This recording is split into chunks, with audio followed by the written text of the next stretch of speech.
we're going on workman's comp, baby. We're going. That is, it's going to be green. Green.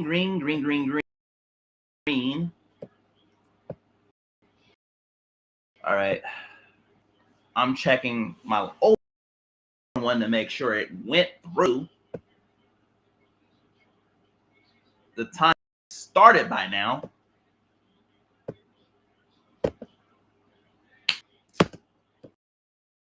Oh my days. All right.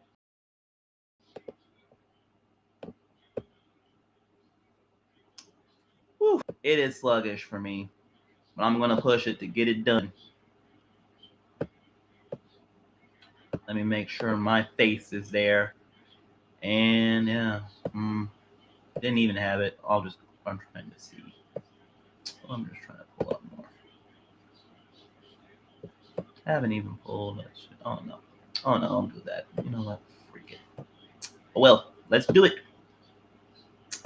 Let's do. Camera's on my face anyway, going for it.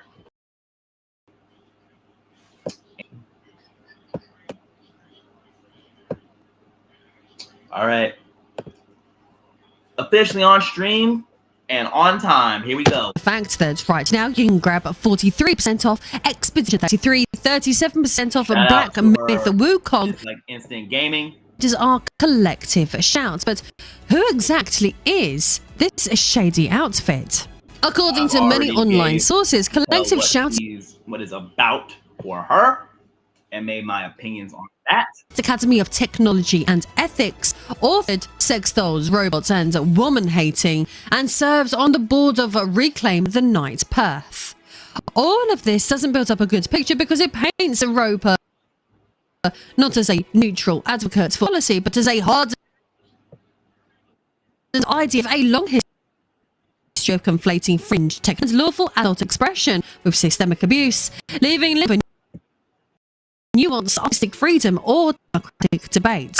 On top of all of this, collective and that is exactly what was Feminist Frequency and others did when it came to Gamergate, and at the end lost money. And by the time they were done, yes, it was done and they did it and it worked out. They say it worked out for them, but at the end, it destroyed the industry as is, but it's also causes mistrust of other genders and each other.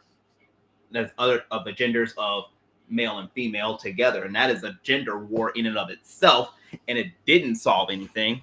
Yes, they made money for it, but at the end, they not just Anita Sarkeesian survived, but everybody else had to pay the price. And at the end, they got the money. They got the dime. They walked out with taxpayer dollars. And at the end, basically started what is the culture war currently and of right now, which as of right now hasn't helped anyone, which is why I am doing it currently. And I'm saying this.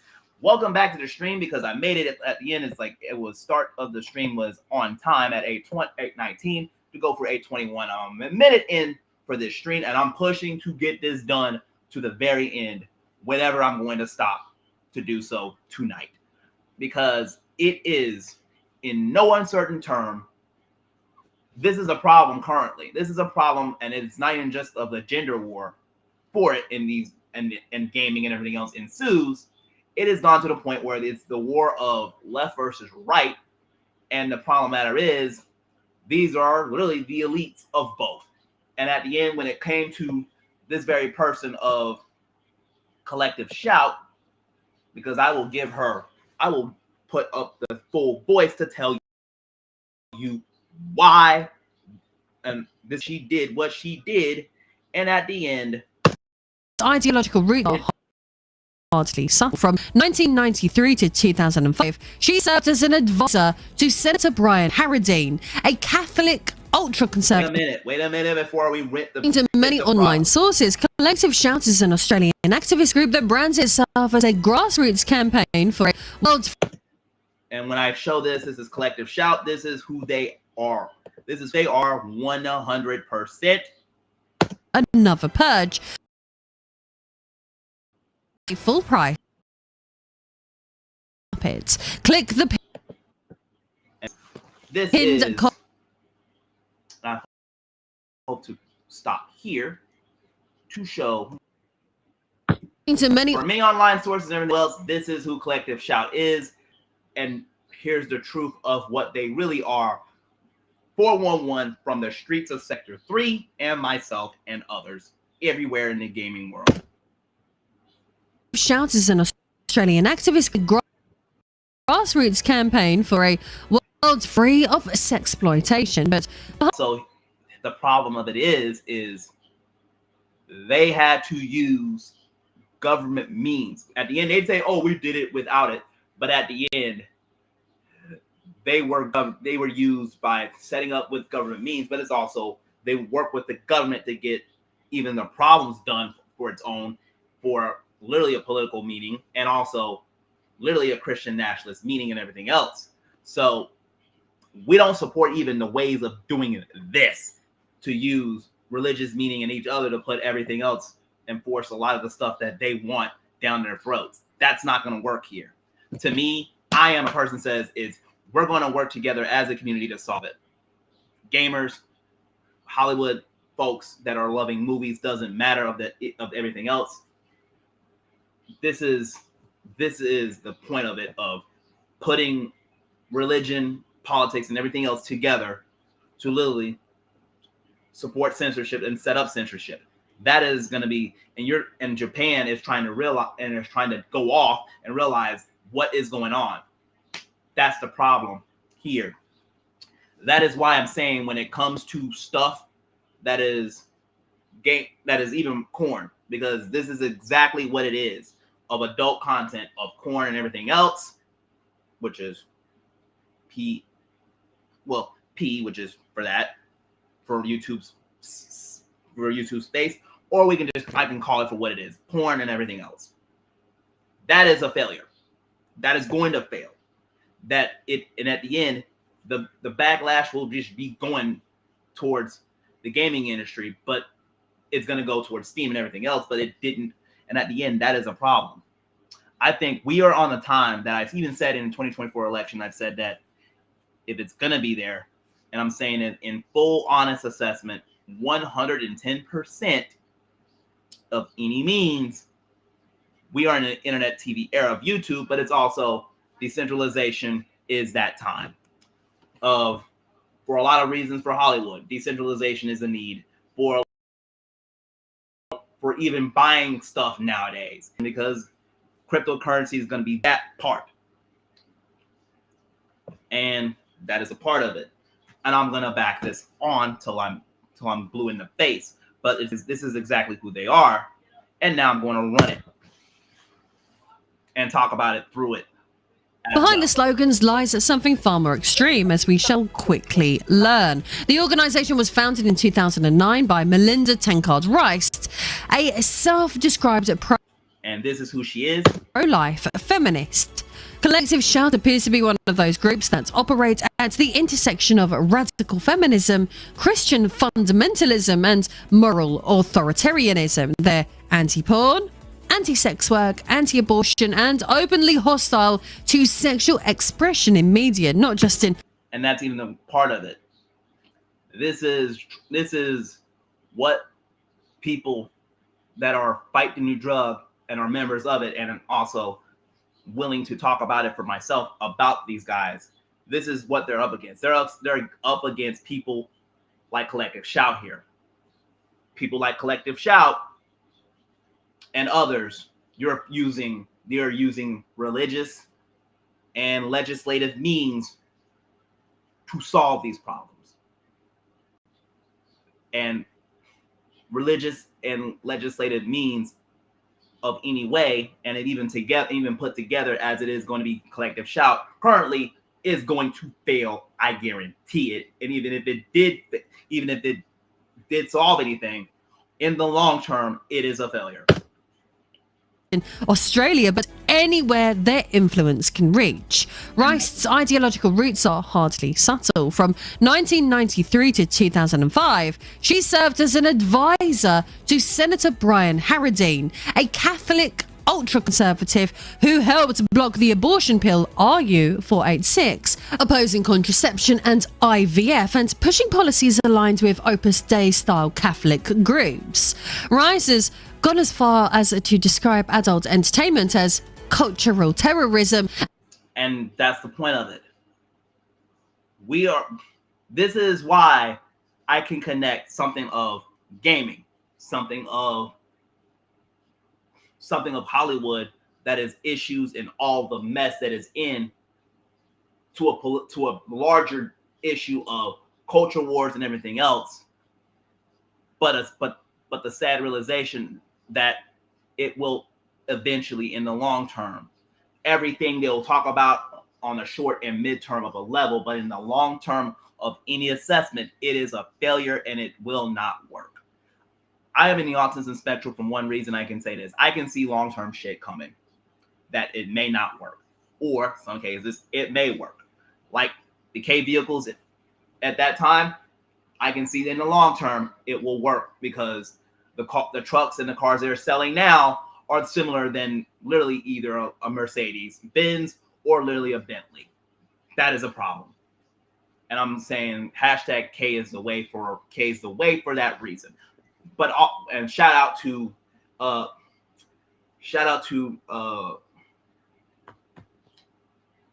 forget.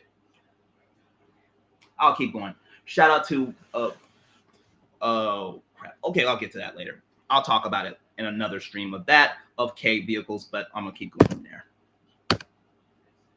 And describes abortion as violence against women.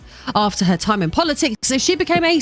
And it's also in our eyes, even in America, you're dealing with pro-life and pro-choice stuff on everything else, which is also part of culture war. Currently, you can put it even in there in the bank. Senior lecturer at the University of Notre Dame, Australia, a private Catholic institution that aligns its curriculum with church doctrine. Her activism isn't just informed by religion, it's shaped by it.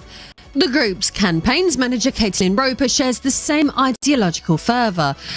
And that's also similar. Co-founded the Feminist Academy of Technology and Ethics, authored Sex Dolls, Robots and Woman-Hating, and serves on the board of Reclaim the Night Perth.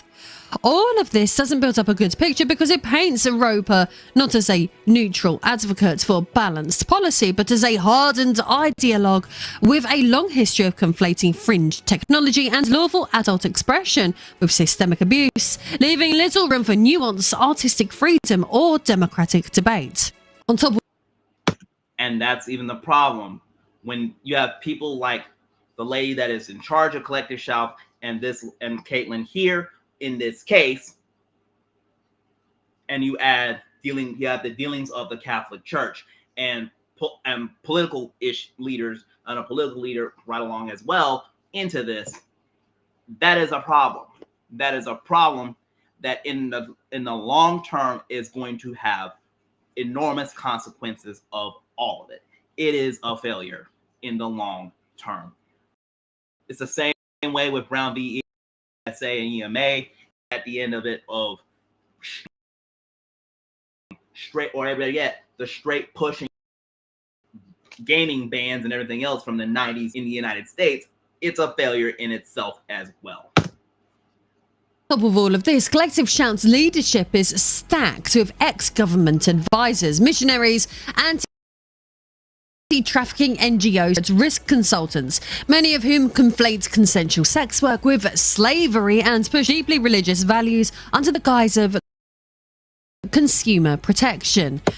Together, there's a reason why a lot of people, not in myself, I'm a religious person as it is, but I'm also wanting to solve problems in different ways that are other than what I believe in a 7-day Adventist line of my thinking and everything else. So this is the point of it. When you use religion and everything else of literally religion, political means and everything else to try to push and destroy a problem, here's the long-term problem, and it's going to be the midterm and long-term problems. A lot of of adult entertainment like this, to be real with you, 110%, it is gonna have a lot of ramifications. Stuff like the games that are really, that is gonna be the feminists, that the same collective shout that got 17,000 games banned, setup of the video itself, it could be, and for my case, it could be a lot larger. It is gonna go underground with nowhere else to go. And then also, because I think also connect what is going on in the United Kingdom with the age verification of it. Yes, when it's the age verification of porn, yes, it's going to have to be, but it makes things worse because now it is gonna be, you're under private, you're dealing with privacy issues. You're dealing with literally freedom. Being free online is a mess in and of itself, and it becomes that. So when you're connecting governmental, religious, and everything of means to what Collective Shout did, and as well as also the same places with all of that in the UK when it comes to porn, with the verifications of, yes, there are going to be a lot of guys saying, I don't trust what the government did and what the government is doing in the UK, which is now, we're headed here in our country, in the United States, as it is, for at the end, in the short term, or better yet, it's already starting for the short term. It's the middle and long-term ramifications of all of it that is going to be a problem. And it's not going to help at all. And that's why I said this, even for me, when it comes to something like Collective Shout or what's going on in the UK currently and everything else, it is a mess of a mess of a mess, and it's not gonna help. It is not gonna work in even the middle and long term, and it's also ramifications. That is why when I say and deal with the problems of Javier Milei, what's gonna matter of the issue of cryptocurrency, of a cryptocurrency scam. Guess what? It's the same issue in our states, but that banning it isn't going to help because it ain't going to solve anything. I think at the end of it all is Javier Milei. I can say this, even if they say, oh, he's a right-wing person, at the end, the problems are, I can tell you this, I'm not even just supporting just having a conservative financial thing. That's my own one thing. I'm a social person as well, and I say this, banning 18 plus content or even anything else without trying to literally get at the problem without those means will literally not help. The reason why I support Fight the New Drug in the first place, which is literally the I'm going to talk about it on a Facebook memes, is the reason why I'm doing this. And I said it even in the first 40 minutes, I'm a porn addict. And it's a long story of it, but I'm going to talk about it in a different way later, after what I'm going to give Lady Decade her say, and also myself. Hopefully, if it plays. This is not just a scrappy activist group shouting from the sidelines. It's a well-funded, highly coordinated operation with deep ties to Australian institutions, education sector, regulatory bodies, and public channels. And now they are coming for your games. Are ruthless and effective. They don't lobby. And that's the thing. It is effective. Governments or push for new legislation. They pressure. And that's the point of it all. The problems are the government is weak on this in its issues with, and at the end, they go is the financial realm. With Visa and MasterCard, they have a say of not of games, but everything else at this point here forth current that is going to go forward is going to decide your food, gaming, or anything else. And it's gone to the point that is so political. This is a problem of itself, and hence why I support decentralization and why I use cryptocurrency, not much of the time, but I'm going to ramp it up very, very soon in that case. pressure corporations directly, sending coordinated emails to PR departments, shareholders, and risk officers loaded with phrases like digital trafficking and child sex abuse simulators. They don't need evidence, they don't need support. They just need to convince the right risk-adverse executive that hosting a game might end up looking bad on a quarterly report. And the saddest part of it all, that is all they can definitely need. You don't need the government. They go for the financial ways of that, which is the Visas, the MasterCards, in some cases, the American Express and everybody else of the world. And that's even a problem. That is even for that. And now you can go straight to the corporations that you play or use, and can also make it worse and make it worse to the point where there is nowhere else to go and your content is gone. This isn't just gaming currently. I can see it coming from every walk of a sector of life. If you are a Christian, expect the stuff you buy as a Christian to be dealt with automatically, not even just for Visa and MasterCard, but literally if it's really full blown and you have paper cash, guess what? If they find a way to do it, they'll do it, and they'll do it the very same. It is from the mid to the long term, it will be a failure at its peak. It is not gonna work in a long term setting. What will work at the end of it as a long term and even a middle term is going to be what Fight the New Drug is doing, that they have no need for religious leaders, no need for political leaders. They want to take it to the community, to the people therein, and for those that are addicted, that are either addicted to corn or still watch corn, which is, we all know what the game is of 18 plus content, the truth is going to be simple, and it's going to be for what it is. It takes, to me, and it takes so much to say this and be real with it. To change when it comes to a lot of these issues and all of it, start where you are, not in DC or not anywhere else outside of it, or even not anywhere else in DC.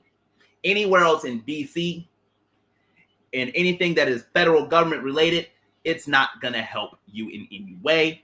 And at the end of it is that the way to a lot of it to be solved starts at home, and better yet, starts in a parish like Natchitoches Parish, or anywhere in the state of Louisiana, and also Texas for those as well, and everything else. It is not going to work in any way in a federal government of a way. It is not going to work. When it comes, and that's why I say this, as a libertarian, if I have a way, and if there's a libertarian person that is in the Libertarian Party of Louisiana that you want me to literally push out there, go for it. Go for it. Give me enough that I can put it on YouTube or Facebook, and I am going full bore. To me, freedom and liberty is what it is. It is what it is. Every person is a different mindset of freedom and liberty.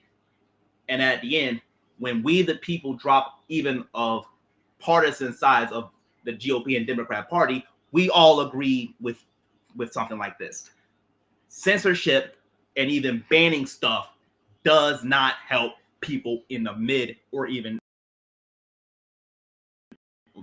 It is a diabolical failure, and it's going to be an engine version of David Hobbs when he is on, and Steve Matchett, and even, I believe, Lee Diffie when it came to NBC F1, and is this kablooey. It is an engine failure. That's what it is. The moment's collective shouts flooded inboxes with a spreadsheet of problematic games. Platforms like Steam and payments processors like Visa and MasterCard quietly fell in line. They complied without resistance. The cold reality is, though, these corporations don't actually care about protecting women or children. What they care about is plausible deniability, outsourcing moral control to a fringe group with an authoritarian worldview when dressing it up as progressive activism. To them, this is just risk management. Silencing niche creators and delisting adult content is a safe investment option, an easy way to avoid PR scandals without having to stand for anything at all. So, Now that we know who these people are and what they have achieved, let's look at how they pulled it off and that's going to be what you're about to see is what we the people can do to solve a lot of it. And a lot of it would mean we can end the culture war and all of that on either side by this in one way, the free market capitalist way.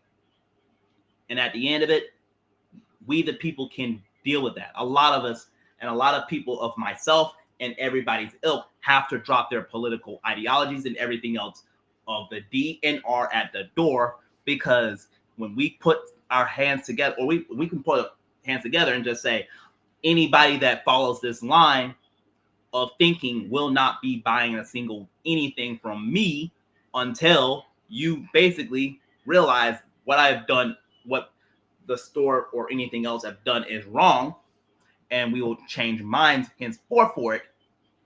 That's the thing. When I look back, even for Hollywood's sake, of Clownfish TV and those ways, that they're thinking, oh, it's going to be slowed down. You don't have to do much. Or basically, it's going to be solvable. I'm going to tell Neon and Geeky, and I'm going to be 100 with them. This is a long-term fight. This is a Yu-Gi-Oh! Duel.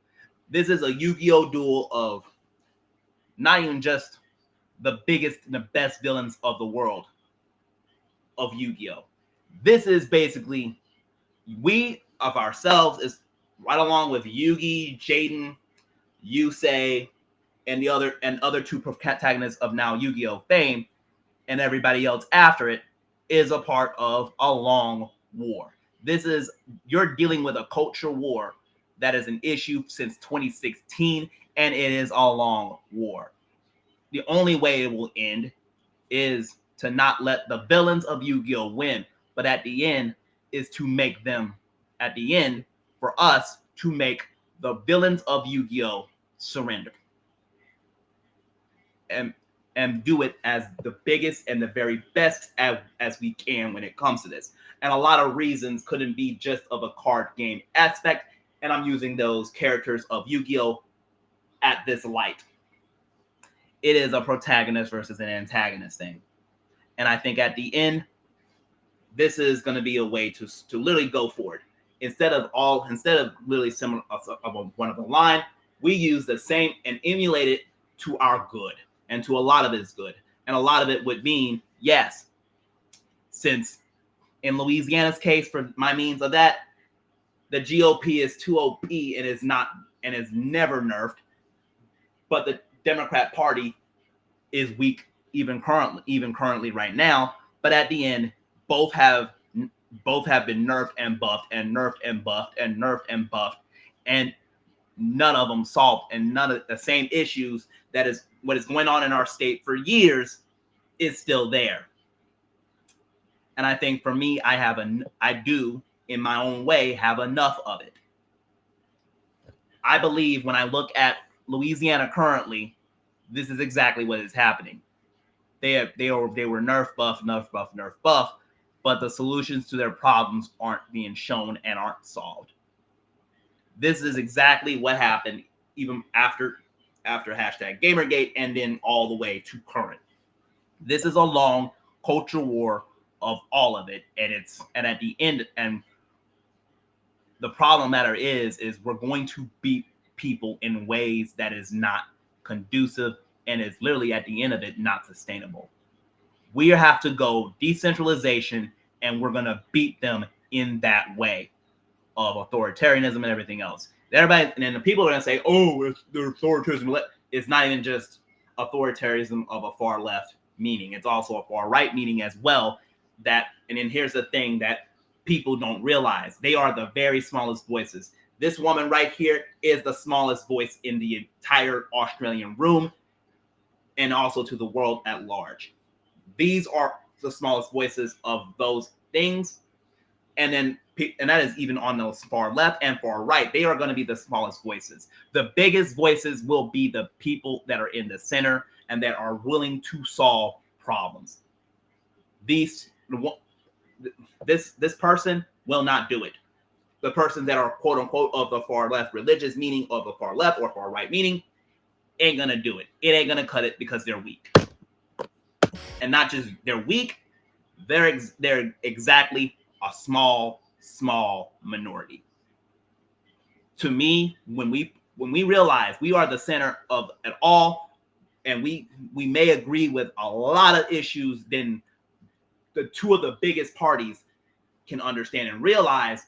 And when they all drop their D's and R's and look at what they really are, then the real winner will be us. We are going to be the real winners, not a person like collective, not the folks that are like Collective Shout, not even folks that are far left or far right, or even a smaller voices.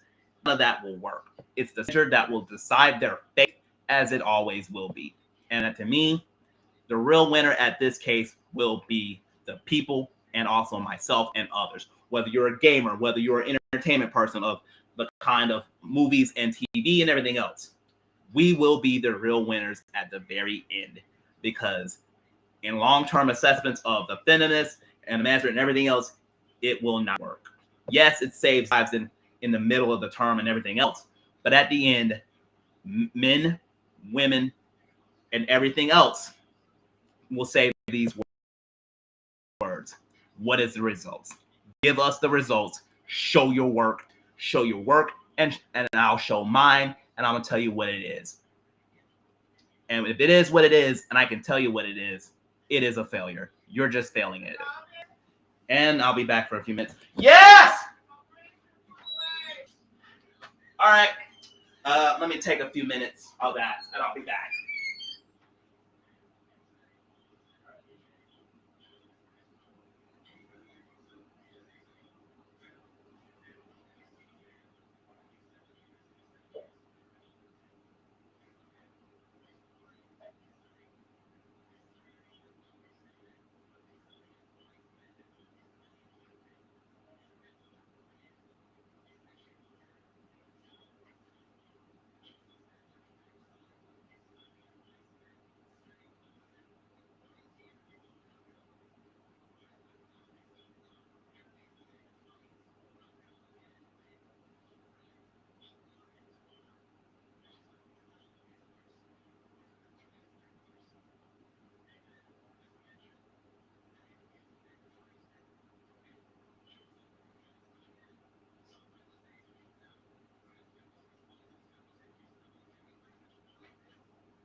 All right. Mostly at this point doing dishes, and when Sleepyhead, which is my birth mother, is gonna deal with it all, which is Dory Sylvia again, and I'm gonna be asked to do dishes. I'll do one more, I believe, stoppage, and then I'll finish it off. Less than a week. What unfolded in July 2025 should concern anyone who even remotely cares about digital media, creative autonomy, or freedom of expression. And also, as gaming as it is in the United States, freedom of speech. And the same issues of corn as in freedom of speech, as long as it's not obscene. That is the point. The rules are simple. When it comes to corn, you must be 18 to do any type of whatever act, and for it is not obscene. Anything of CP and everything else is obscene by law anywhere in the world, if other than at one point in Japan, but now it's anywhere in the world of that.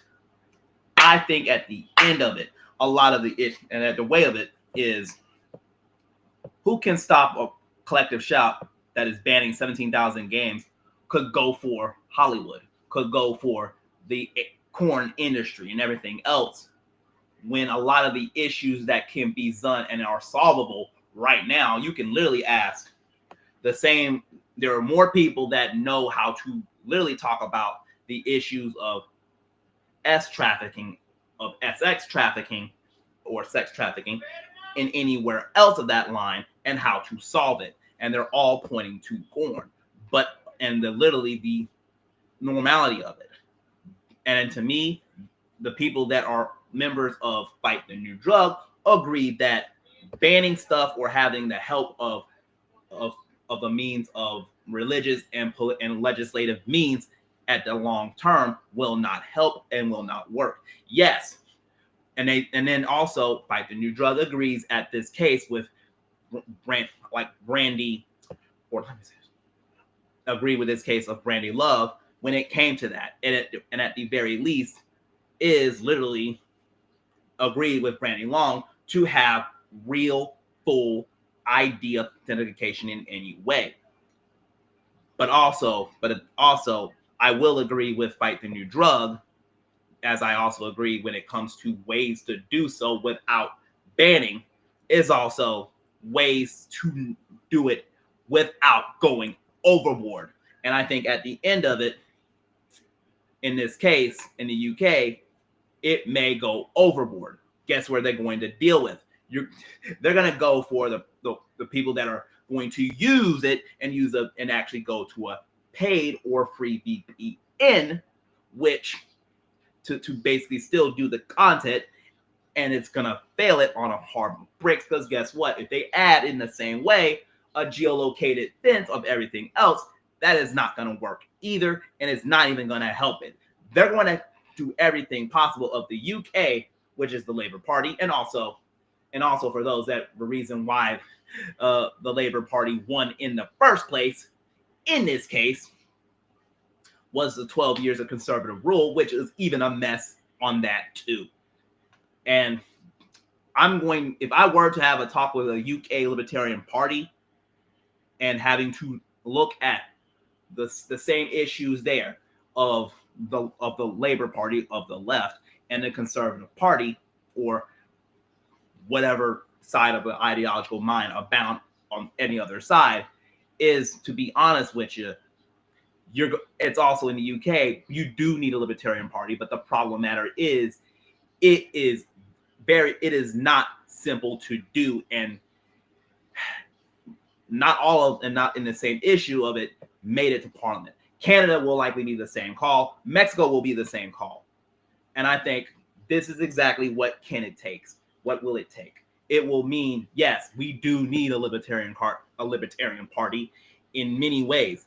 I can even look at for the Australian sector of life, the same way will be in this case of a means of they do need a libertarian mindset as well. Yes, the problems of the Libertarian Party of this thing currently is dealing with they say this is a right wing or far right idea. When you take the wolves and take the sheets and everything else and the feathers and cut it all away, this is basically a center party. This is basically an individual party, a center party. And for a lot of reasons, there are people that are libertarian that are on the left that supports the Libertarian Party in that way, and those that are usually on the right on certain issues also agree with the issues of the left when it comes to ending the war on drugs and all that on that side. But it's also the same way on the physical conservatism side of all of that, and say they agree with that. That's a need.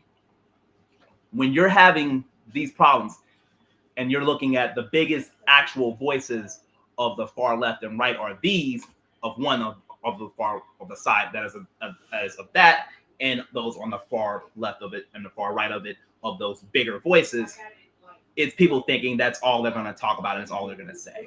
I'm going to tell you straight up, the biggest of voices at the end of these two of those two far sides of it all is going to be the biggest failure you ever see, because it's going to be very, very, very small of the majority of people of both. It is a minority of both. That is a winner.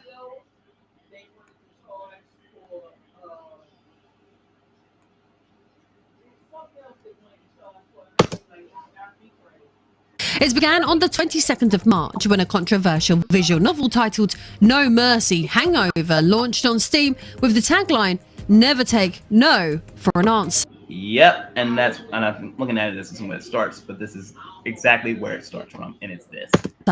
The game featured non-consensual themes and initially slipped under the radar, but that's even that in a horrifying game which currently plays as women is banned from Steam.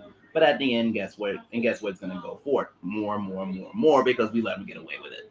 That changed on the 3rd of April when Collective Shout discovered it and launched a campaign to have it removed.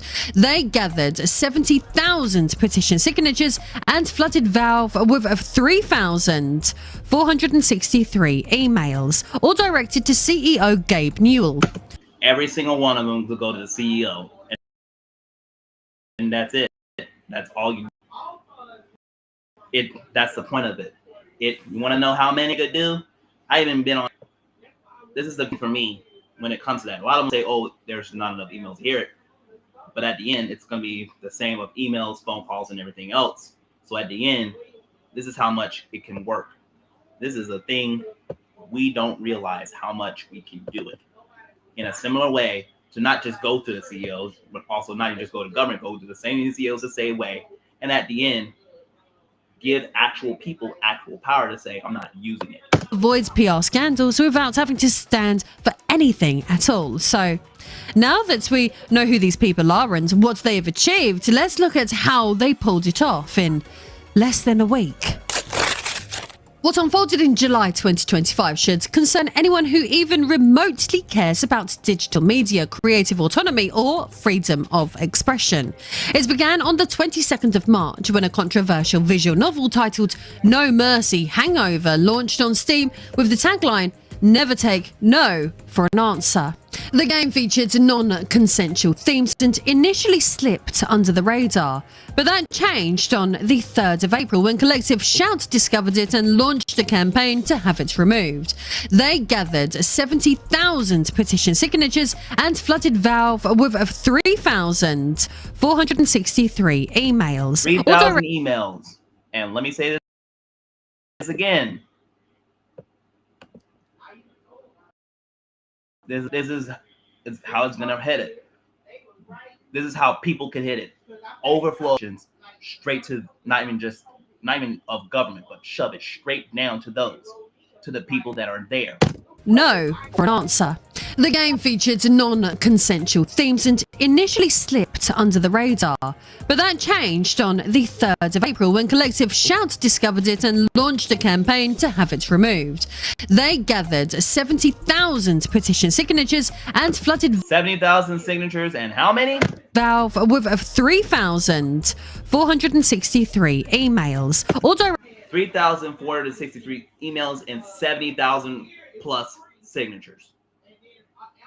Let's see how many of the people that are of the generation of millennials and Gen Z how many we can do to actually end this culture war. We can have enough of a power of Gen Z and millennials, and it is when you put how many of the actual people that are millennials and Gen Z and put them together, and then the best way to even deal with it is bring and at the end to bring both of them together. And when you put them together, that is the biggest voting bloc in the United States. And then also, if there's the same issues of UK and everywhere else, but just the United States alone, it is the biggest voting bloc potentially, not even of potentially this year, but everything else after. Also, for Gen X and others, all the way down to the baby boomers and Gen X, it is going to go down less and less and less and less. That is a problem. That is the problem that, yes, people don't realize. The government doesn't realize. It is not going to be gotten away with. But at the end is they're all going to go for this. How many of the people will go not even straight to the government or even religious leaders or government when it comes to this, but actually go straight to anything of a guy of Gabe and everywhere else, of Gabe Newell and everywhere else, and actually say, this is wrong. I want this. So I can solve this. All you got to do is ask for this for myself or whatever. The thing is, this is the difference. They're going to the throat of a CEO, but no one is realizing the problems when it's even for the free market capitalism and the free market of the free enterprise system and free market to realize this ain't going to work. And at the end, all you have to do at this point is not give people that are dealing with it to basically give money to say, hey, let's solve this problem. Put Gabe Newell and others that have to deal with this in the table and find ways to solve it so we can beat it back. I think for one of them is a reason why cryptocurrency is in the place that it's in is due to something that is going on like this right now. Directed to CEO Gabe Newell.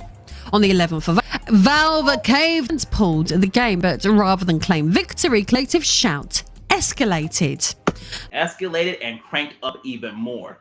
And as of this video that is set up, that's literally uploaded as of that video that is uploaded of Lady Decade's video, 17,000 games are gone as we speak. The turning point came on the 11th of July when they issued an open letter to the CEOs of Visa, MasterCard, PayPal, Discover, JCB, and PaySafe, accusing Steam of hosting over 500 games containing and incest content. The letter included no legal citations, no nuance, and no appeals, just incendiary claims designed to trigger panic within corporate compliance departments, and, well, it worked. On the 16th of July, Valve quietly added Clause 15 to the Steamworks distribution agreement. This new clause stated that any game violation... At the end, that switched from, and then in chain down is, and I can this in my own, that may violate the rules and standards set forth by Steve's payment processes and related card content of 18 plus. Run that fade. Violating rules of payments process networks could now be removed.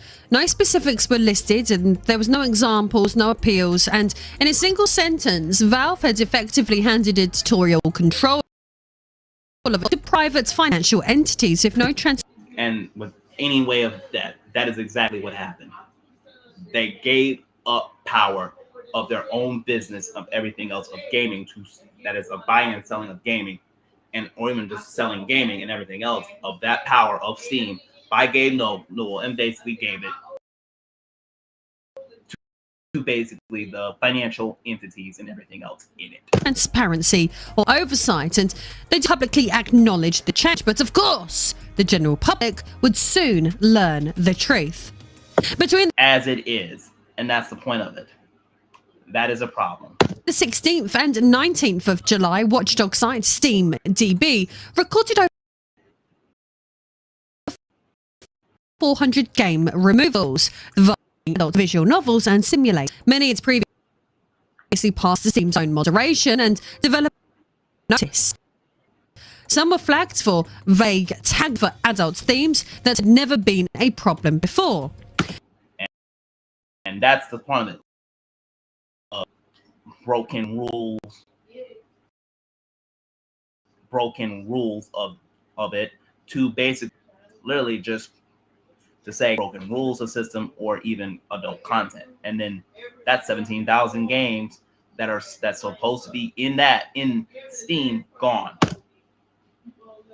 A few received internal notices that payouts were frozen due to payment risk concerns. And that's even the problem with payment risk concerns and everything else. No one of a person is of a realization of this is a problem. This isn't working. It is insane. I want to solve this. And that is exactly what will happen. The same way they done it to Gabe Newell, we can do so with Collective Shout and others near it. And others near it, whether on far left or far right. And at the end, the majority, the same people are saying, oh, half the gamers, half the audience or whatever. No, when you put together not even half the audience of not even just white folks, but when you put together gamers that are African American, white, Asian, Africans, and everywhere else in between, and they realize that these losers are losers for such of a reason, and we can come together and end it on a Wing Dragon Raw Golden Sun Blast or whatever. That is exactly what we can do. That is exactly for what's going to take place. And what we can do to make it such. Collective bold and openly celebrated the purge. 92 remain. They boasted, claiming their entire genre in 72 hours. This left a sour taste in many gamers' mouths, especially based on the fact that not all of these titles are just low-effort shock titles. Some were mature, narrative-driven indies. Others were caught in the purge because of user-submitted tags and not their actual content. Legitimate developers who followed all existing rules were delisted anyway. Yep. And follow the rules that were listed before, you're getting punted out anyway. So at the end, people that are left and right, and you don't realize, oh, they're all gonna blame these right wingers or all because they're gonna blame. When you drop the political mess and put it all aside, it is happening to every gamer, and it doesn't matter your political beliefs, religious beliefs, or any of it, because of these folks here, these people here. It's step up time. Rather expectedly, the backlash was swift. PC Gamer ran the headline, Australian anti-corn group claims responsibility. Everyone hated that, capturing the overwhelming online disdain for Collective Shout's role in pressuring Steam. Gamers, developers and commentators... It's also in the anti-porn set of claim responsibility, but at the end, all will be in the feet of Collective Shout. It is not going to work. I think, but at the end, it says, I'm anti-porn, but there are ways, and I think when I look back at what they had to say, and I'm going to give full voice, and I can read it as it is of that, and they're saying, oh, it's they're anti-porn. Here's a way of this, and I'm going to literally, for right now, I'm going to break hearts. That is my intent. It can be changed, but this is it.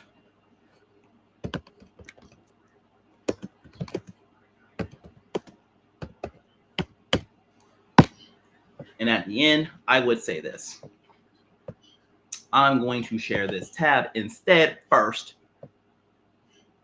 of something this.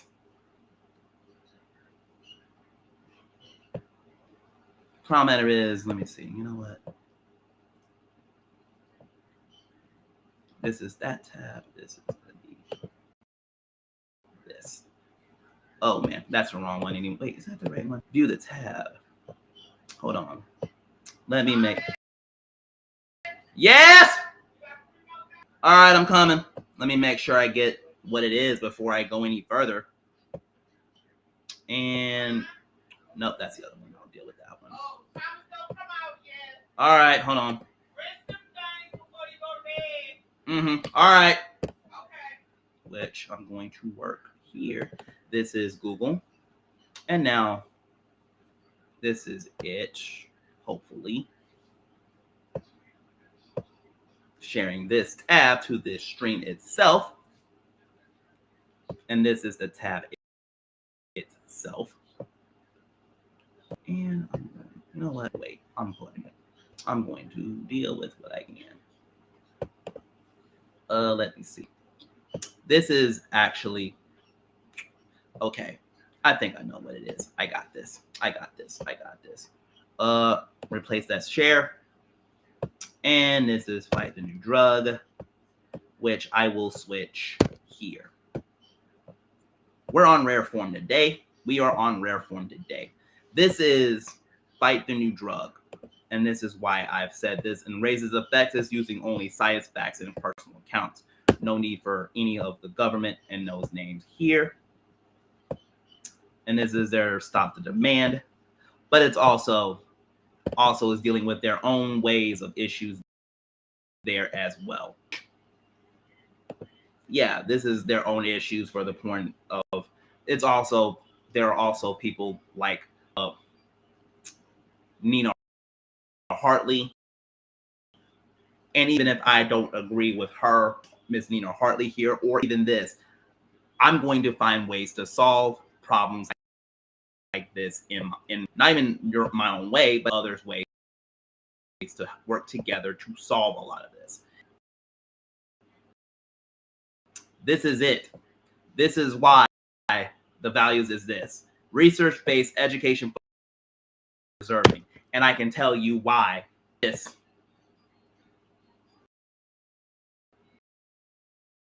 is, in this case of it, is that. And I'm going to see.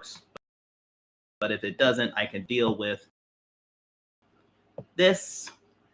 And I'm going to now do this and pull this off. This is going to be this. And I'm going to do, here it is, because of my favorite things. I think it's this. There you go. And this is the difference. Here we go. And I will say this. The goal, why this is the difference between collective strike in Australia when it comes to their adults and something like this. This is that reason. This is an average anti-porn movement. We're passionate about teens, but they don't march with the bad songs or circulating positions online. The difference is simple. They're committed to raise awareness about the impacts of porn and its exploitations to sex trafficking and exploitation. This is the difference. That's the difference. You will see us embedding by a movement of real love, championing real healthy relationships, getting light assemblies at high schools and college campuses all over the U.S. and internationally, repping their conversation showing fighter shirt gear, which is fighter clothes and everything else, to get the word out and sparking viral online awareness campaigns that shine a light on how porn is anything but harmless entertainment, and then also those reasons, and then shorter videos can watch it free because anyone needs those facts. And at the end, this is the difference. This is what it is. Why do we do all this? Because we love real love. Consumers informed searches on porn based on evolving science and research, and helping them to make educated decisions for themselves. That is exactly the difference between collective shout and something like fight the new drug, or people that are, or the Libertarian Party, or ways to say these people do not support me. I don't support these. I don't support the banning of porn or whatever. But it's also, this is the difference. But it's also, what are we? This is who we are. Who is fight the new drug really, and what are we all about? If or shutting down the industry by force, because at the end, this is no intent. Note that fight the new drug doesn't have the authority or the power to do so in the very first place. At the end, Our movement is based on the fact that people deserve what porn has to offer: better info on sex, relationships free from the influence of porn, improved substance scenes, and better than contributing to exploitation. The ways to deal with it is going to be this. This is how they do so. And at the end, it is important we give out props to friends of organizations that do focus on it. They do a program, and we applaud them for the efforts. But at the end, Fight the News Drug Transmission since day one of 2009, when it comes to this, is to decrease the demand for exploitation through education and awareness rather than restriction. And at the end, they gave them props when they want to focus on that. But at the end, this is the real goal for them. As for us, the goal since our start hasn't been to call for the ban or abolition of legal forms of pornography. However, we do want to clarify that we support efforts to protect children from accessing porn channels, as well as efforts to stop the production and spread of CP and everything else, and we support the fight against it. But here's the difference. Instead of making the censorship of all of those of porn and everything else the goal, ultimately, we chose on a different angle that many have fought the good fight before us and tried to do so. It's love. Real love is the focus of it all. First and importantly, we feel that love paired with the influence of education and awareness are more effective and lasting. And at the end, guess what? It makes conversations known and it works. It brings people to a realization. When the fighters here, we don't get involved in those laws, we raise the eyebrows. And at the end, they have their own personal take. But I think the way to do it is education to stop exploitation. From the Fight the New Drugs co-founder and president Clay Olson, that said that the goal from day one is not to take away adults' rights to view anything that is legal of porn, and not even this legal status makes it healthy, but instead to decrease the demand through education. And at the end, that's the point of it. Education and awareness, not legislation. Sounds simple, right? It's simple for what it is. With education and awareness, and for the people to actually decide for themselves, it could be a helpful thing. And I think to look at out the negative effects of porn and raising those awareness, people deserve better than a stronger movement than blatant bans in our eyes. Ban porn and the industry will go underground without decreasing in size in culture or that. That is exactly also, but at the end, they think that ID verification, everything is going to work. And at the end, that may be. I don't know, but we'll see. To me, what will change minds is to see the toxicity of the industry itself and how much it does to consumers' relationships in society, how much more worth it love is. And to me, they see this for what it is. People understood the signs involving viewing porn and those connections to sexual exploitation and sex trafficking. They make the decision for themselves and their loved ones that will last a lifetime. At the end, the goal is simple for them. They aren't here to bully the lawmakers. We are here to get to the deeper source of that issue and educate people on the very real harms of it and let the people decide for themselves. And at the end, that is the libertarian type of way to deal with this. When it comes to the devious feminists of collective shout, that is also the way to deal with this. And at the end, not even the science of that, but to literally cut down of banning porn, but it's also to basically educate people actually educate people for what it is, and or also for those games, educate and have gamers to say, and actually we want you to basically support gaming still in the same way, not banning violent gaming, not even stripping off the content from Steam or ban for right now 17,000 games from Steam. None of the issues that here in this case that is of this when it comes to YouTube that is here at the end of it, and I tell you for what it is, will not work. That is the point of it. I do not in any way do this for fun. I do this because of what I believe. And I believe when I look back at all of it and everything else, it'll not work. Not just work, it doesn't help people. It doesn't help the way to solve it. A lot of the issues of it is awareness and in education, and give people the choice to deal with it of said content. To me, when it comes to the issues of the greater fight of not just of dealing with porn, but also the issues of what Collective Shout is doing in others, and you realize when you put together freedom and liberty and the decision to decide for themselves will be the ultimate win. That's it. The ultimate win is to let people that are gamers and others decide for themselves what their future games and everything that they want. Not folks like Collective Shout, not folks like Feminist Frequency, not folks like anything else of it, of the far left or far right persuasion. It will be decided in every way, shape, or form by literally the free market and at the end, free enterprise itself. This is the difference between Fight the New Drug, which I'm going to give my final call for it because it is a major deserve, because this isn't, I don't even say this for whatever the line, but I'm going to tell you for what it is. They are confident for once people know it for what it is, and at the end, legislation against porn has been attempted, and they've done this.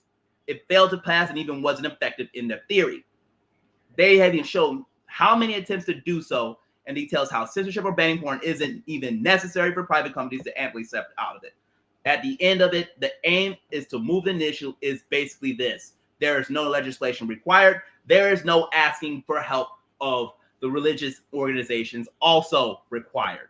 A lot of it is basically, and they said it, we do jump on boards with the state's resolutions that declare it a public health concern and support these resolutions because they don't need to restrict or ban it, but they make it easy for public wearers to spread it. And then to me, this is their line. They go right in line to a stance to not seeking outright ban, but for effectively promote education and awareness. But this is also, we have learned that from history that bans aren't effective at stopping demand. They tried it in the 1850s. They even tried it, even the same thing with the alcohol prohibition. It is also a failure. The war on drugs is also a failure. And from learning from the past, and then for this, Fight the New Drug is what it is. They are not going to take the adults' right to view legal forms, but instead the focus is to decrease demand by helping people understand the facts, and it's also for them to check the research for themselves, and at the end, literally let the actual users, whether men or women or anywhere else, decide for themselves. And at the end, that is what it is. Celebrities who spoke out on the harms of porn, but it's also their real people are standing up and saying, hey, this isn't going to work.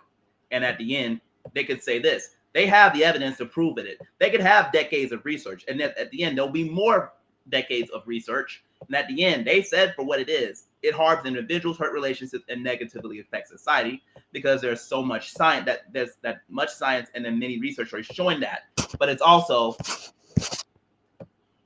it's not even religious. And at the end, that's the point of it. Actual change shows. And at the end, this is back to what I'm going to tell here, which is Fight the New Drug at that case of that, and it's going to what it's about. It's not even just freedom preserving. This is, I'm going to even target those that are actually for what it is of, for those that are of church, of religious means, which I can understand and agree with, but it's also the understanding of the legislative means, which I understand and agree with, of their issues too. But it's research-based, sex positive, and freedom preserving. At the end, the proof is it's also sex positive. But at the end, I don't talk about it yet. But at the end, this is a thing. Freedom preserving. You preserve the freedom for people to decide it for yourself. They're not having to do it. If it is, they aren't against, at the end, is it religiously affiliated or belief system, nor we discuss porn and those from a religious or moral perspective. They don't have to they don't have to deal with religious entities. They know what it is. They know and they're not associated with the faith or belief system to make it such and not everybody will use it from a religious or also a moral perspective. At that point, this is Fight the New Drug's intent. They are not intended to ban porn. They are not even against sexuality itself. It is about health reality. When at the end, they bring awareness to those of how it can, at the end, a lot of recommendations will be, oh, it's going to be for their own apps that they say anything else. But to me, difference between 18 plus content to say this is fight the new drugs way because I don't want help from religious or even governmental of the government or legislature to deal with it, because they see the problem of legislation to deal with that before, which is literally prohibition, and others that is a failure. And also to see this, that is not helping. That is the point. This isn't fun to talk about, but at the end, this is a need to talk. And that's an hour, and we're not even done. We're not even on the safety car line. And here we go. Lies something far more extreme, as we shall quickly learn. The organisation in 2009 by Melinda Tankard-Rice, We already gave her her name for that. They complied without resistance. The cold reality is, though, these corporations don't actually care about protecting women or children. Oh my goodness, I'm dealing with. Yep, I think that's it. Nope, that's too far. And now it's hard to get through. It began on the controversy. I think that's it. I can add that. I already talked about where it started. 19th of July, watchdog site SteamDB recorded over 400 game removals, the vast majority being adult visual novels and simulators. Many had previously passed the Steam's own moderation, and developers were given no notice. Some were flagged for... Not just flagged for it, there are some that have not given a dime of notice for that.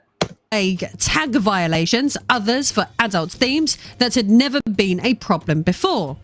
A few received internal notices that payouts were frozen due to payment risk concerns. Collective Shout emboldened openly celebrated the purge. Only 82 remain, they boasted, claiming they had only 82 remain, and I can guarantee you they already got them all. Crippled an entire genre in 72 hours. This left a sour taste in many gamers' mouths, especially based on the fact that not all of these titles are just low-effort shock titles. Some were mature, narrative-driven indies. Others were caught in the purge because of user-submitted tags and not their actual content. Legitimate developers who followed all existing rules were delisted anyway. Rather expectedly, the backlash was swift. PC gamers... They claim responsibility for it, but at the end, it is all Collective Shout and everything else. And the backlash is so hot and fiery from gamers and others, but at the end, they did this. Gamer ran the headline, Corn Group claims responsibility. Everyone hated that, capturing the overwhelming online disdain for Collective Shout's role in pressuring Steam. Gamers, developers and commentators across the political spectrum criticised the move as puritanical overreach and financial censorship. Anna Valens, one of the few Western journalists covering the story seriously, revealed that Vice's owner, Savage Ventures, had requested the removal of her articles on Collective Shout, not due to any journalistic inaccuracy. The Vice's owner for those have requested of any of my articles, and this is due to concerns about the subject matter and not the complaints, and effective immediately. But because of concerns about the controversial subject matter, I recommend contacting Central Ventures and directly for those complaints. Proving once again that censorship doesn't always arrive with sirens and handcuffs. Sometimes it trickles down via corporate liability decisions. When even critical reporting about censorship is censored, it becomes clear that the goal isn't safety or responsibility, it's control. And the price is an open internet. In Japan, the reaction was even more severe. Multiple developers reported frozen payouts and delisted games, despite complying with Japanese law. Yamada Taro, a member of the Japanese Diet, called the move neo-colonial speech policing and as correct as the line of neo-colonial speech policing, and it's just basically, that is a lot of it.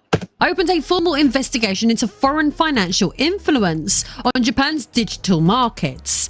Publications like Automaton and GameSpark accused Western institutions of treating Japanese developers as convenient cultural scapegoats. This has gone far beyond just a Steam problem. It's a global precedent, and a dangerous one at that.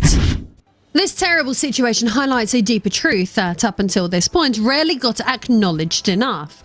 The fact that we appear to live in a universe where Visa and MasterCard run the modern internet rather than... And that's the point of it.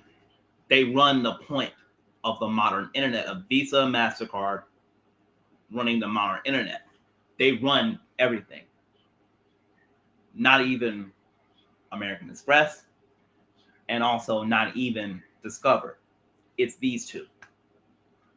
And it's also good. And at the end, to me, I can say this: there's a good reason for cash to work, and at the end to solve it.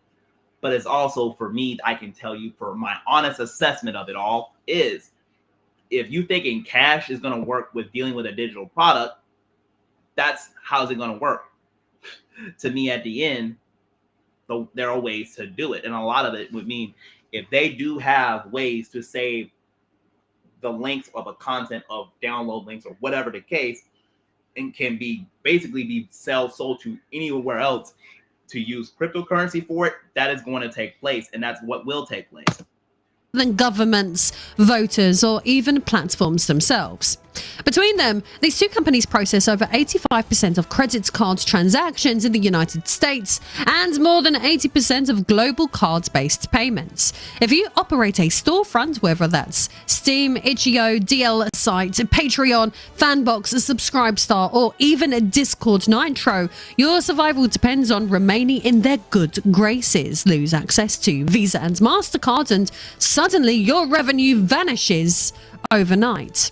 Worse still, because these are private corporations, their rule books are invisible. They are drafted and enforced by legal teams and compliance officers behind closed doors without public scrutiny or accountability. These companies have policies buried in their obscure compliance frameworks that most people will have never heard of, such as Specialty Merchant Registration, which states that any merchant selling adult content must prove they've implemented rigorous moderation, strict age verification, and rapid tests. Failure to comply can result in account freezes, massive fines, or total loss of service. Then there's the so-called brand damage clause, a vague provision that allows of any business they believe poses a real risk. These features allow for what is known as choke point censorship. After all, there's no need for governments to ban content when financial gatekeepers can make it unviable instead.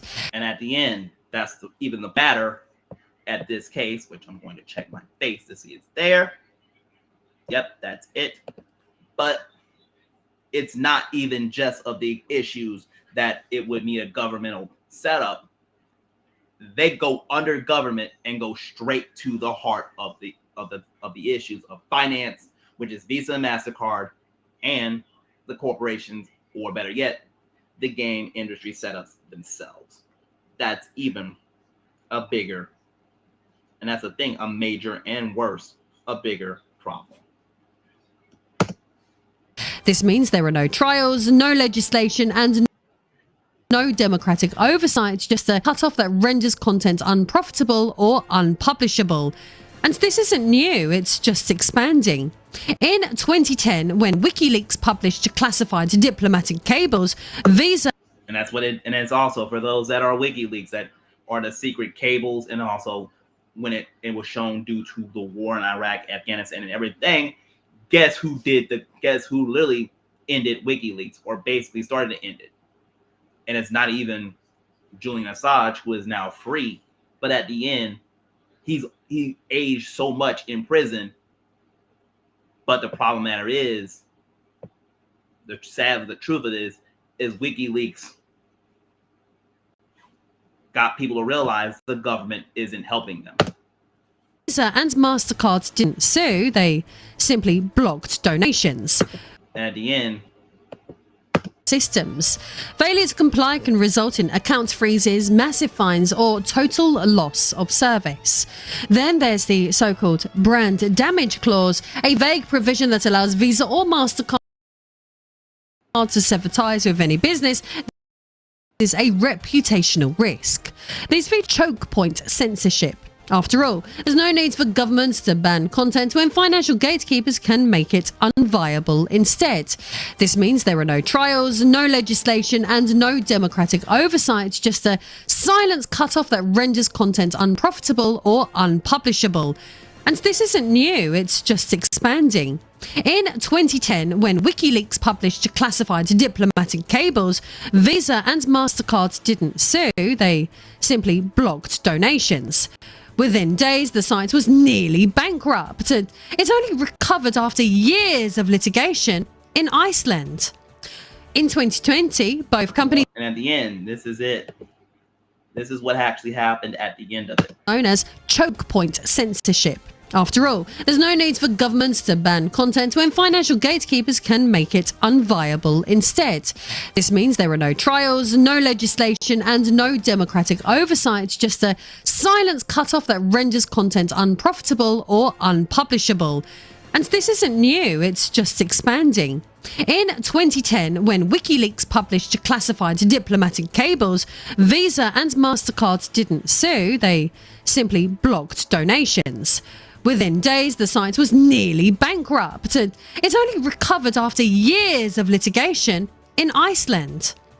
In 2020, both companies severed ties with Pornhub after a controversial New York means there are no trials, no legislation, and no democratic oversight, just a silent cutoff that renders content unprofitable or unpublishable. And this isn't new, it's just expanding.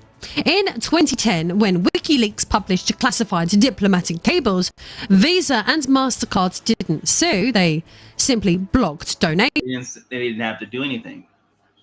This is basically the two partners of Visa and MasterCard. They don't even want to work with them. It's just basically what it is. Within days, the site was nearly bankrupt. It only recovered after years of litigation in Iceland. And the only way they were only recovered it after years and years and years of litigation is going to be in Iceland, outside the US and everything else. In 2020, both companies severed ties with Pornhub. And it's also that they cracked down on the content following the expose of the New York Times. But at the end, there are people that are even at the time of Girls Do Porn and everything else of it, and they showed evidence that yes, they have done this illegally. And at the end, the guy that created it, of the site of it, from the hub, is now in jail. He's in prison right now, and because of it all, from the expose from the New York Times of a journalist, if there are certain states that ban the hub to this day of Pornhub, to this day. The only one that actually didn't at the end of the day is the state of Louisiana, because guess what they actually use? They didn't, while everybody else has banned the hub, the state of Louisiana is using ID verification. But at the end, it doesn't help. It doesn't help the problem. It makes the issue worse. Also, it's not changing and everywhere else, because look at now what people are going to do to get to said content, a VPN. And then guess what happens in the UK potentially of that? They will ban a VPN and put up a geolocator on, or geofence on that as well, when it comes to even TV and everything else that are there. Because at the end, they're going to say, I'm sick of this, and I'm going to be raising the Jolly Roger for that reason. After a controversial New York Times expose, the article's claims were later criticised for lacking evidence and context, but the fallout was immediate. Over 80% of the site's content was deleted in just 4 days. 80% of it is in 4 days gone. And also, guess what is happening at that time and the new rules for it. It is they are now using the people that are there. They are that are now in the hub. It is literally for what it is. It is those that could be verified, and the models also verified. So guess where they all went when the amateurs and everybody else had to be punted out? They're going to either the hamster or the red X and blue X, and that at the end is going to get it's going to make the problems worse because they're going to go underground. Yes, and yes, at the end, a lot of them do commit a lot of the very persons that are in charge of it, of Girls Do Porn, the very person that is doing this is in jail, and Girls Do Porn to this day is like this and gone, annihilated, as it is gone. Whoosh. But at the end, and it is like, and to this day, there are some to this day that are trying to take this down forever and ever. Similar line of it is Laura Teen to this day. She is trying to be, as I've heard on Wikipedia, and for those that want to tell, this is the evidence therein. You can take it for what it is or not. This is from for Reddit's sake, and it's also, but because it is from Reddit, due to say this, because she was going to be a lawyer, but at the end, having to fight it off. But at the end, to this day, it's a problem as well, because it's hard to get it. It's once they put it down, they can't. It's going to be forever, because guess what? They'll record it and drop. Somebody else will drop it in again, including countless legal uploads from verified performers. In 2021, MasterCard introduced, and even that's the point of it. This is exactly what's happened. It's only recovered after years of litigation in Iceland. In 2020, both companies severed ties with Pornhub after a controversial New York Times expose. The article's claims were later criticized, lacking evidence and context, but the idiot. Over 80% content was deleted in just 4 days, including countless legal uploads from verified performers. Yes.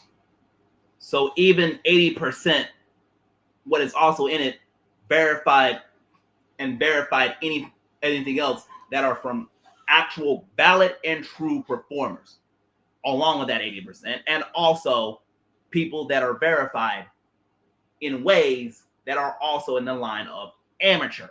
That's part of that 80%. In 2021, MasterCard introduced these standards for adult content merchants, requiring ID verification for every individual in every frame of every video. OnlyFans, a platform built on adult content, responded by announcing a ban on explicit material. And that is what happened even a while ago. OF was going to be annihilated. And you want to know the shenanigans that it got to deal with? Guess where they're going to? They were going to Fansly and others. And there are a lot more than also Fansly and even other fan sites that go down the line. And now guess what happened when they realized, guess where they come from? The decision was reversed after a huge mass outrage. And that is it. That's what they had it reversed to this day. But banks speak, creators obey, and now. And that's the point of it. When the banks speak, the creators are forced to do such because they have full authoritarian and full power. Both parties, in this case, of a lot of it, are weak when it came to this. But at the end of the case of the hub, the damage was done. In case of what was happening for all of it, the damage is done. And for all of that, and when it's Visa and MasterCard have full power, they're going to tell people either obey or you get nothing. Now, as of 2025, it's the gaming industry's turn. Collective Shout's open letter on.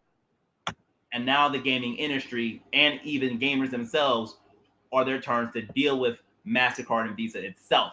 And Now, the UK is going to do one of the biggest of the issues of ID verification I have ever seen. And at the end, it is not solvable at that point either. And at the end, a lot of them will use political means for fight the new drug. And they can understand it, shake hands, and literally just say, hey, this is what it is. I may not agree with it, but at the end, it could be tried. I think at the end, it is what it is. And my mom's, what is it, mama?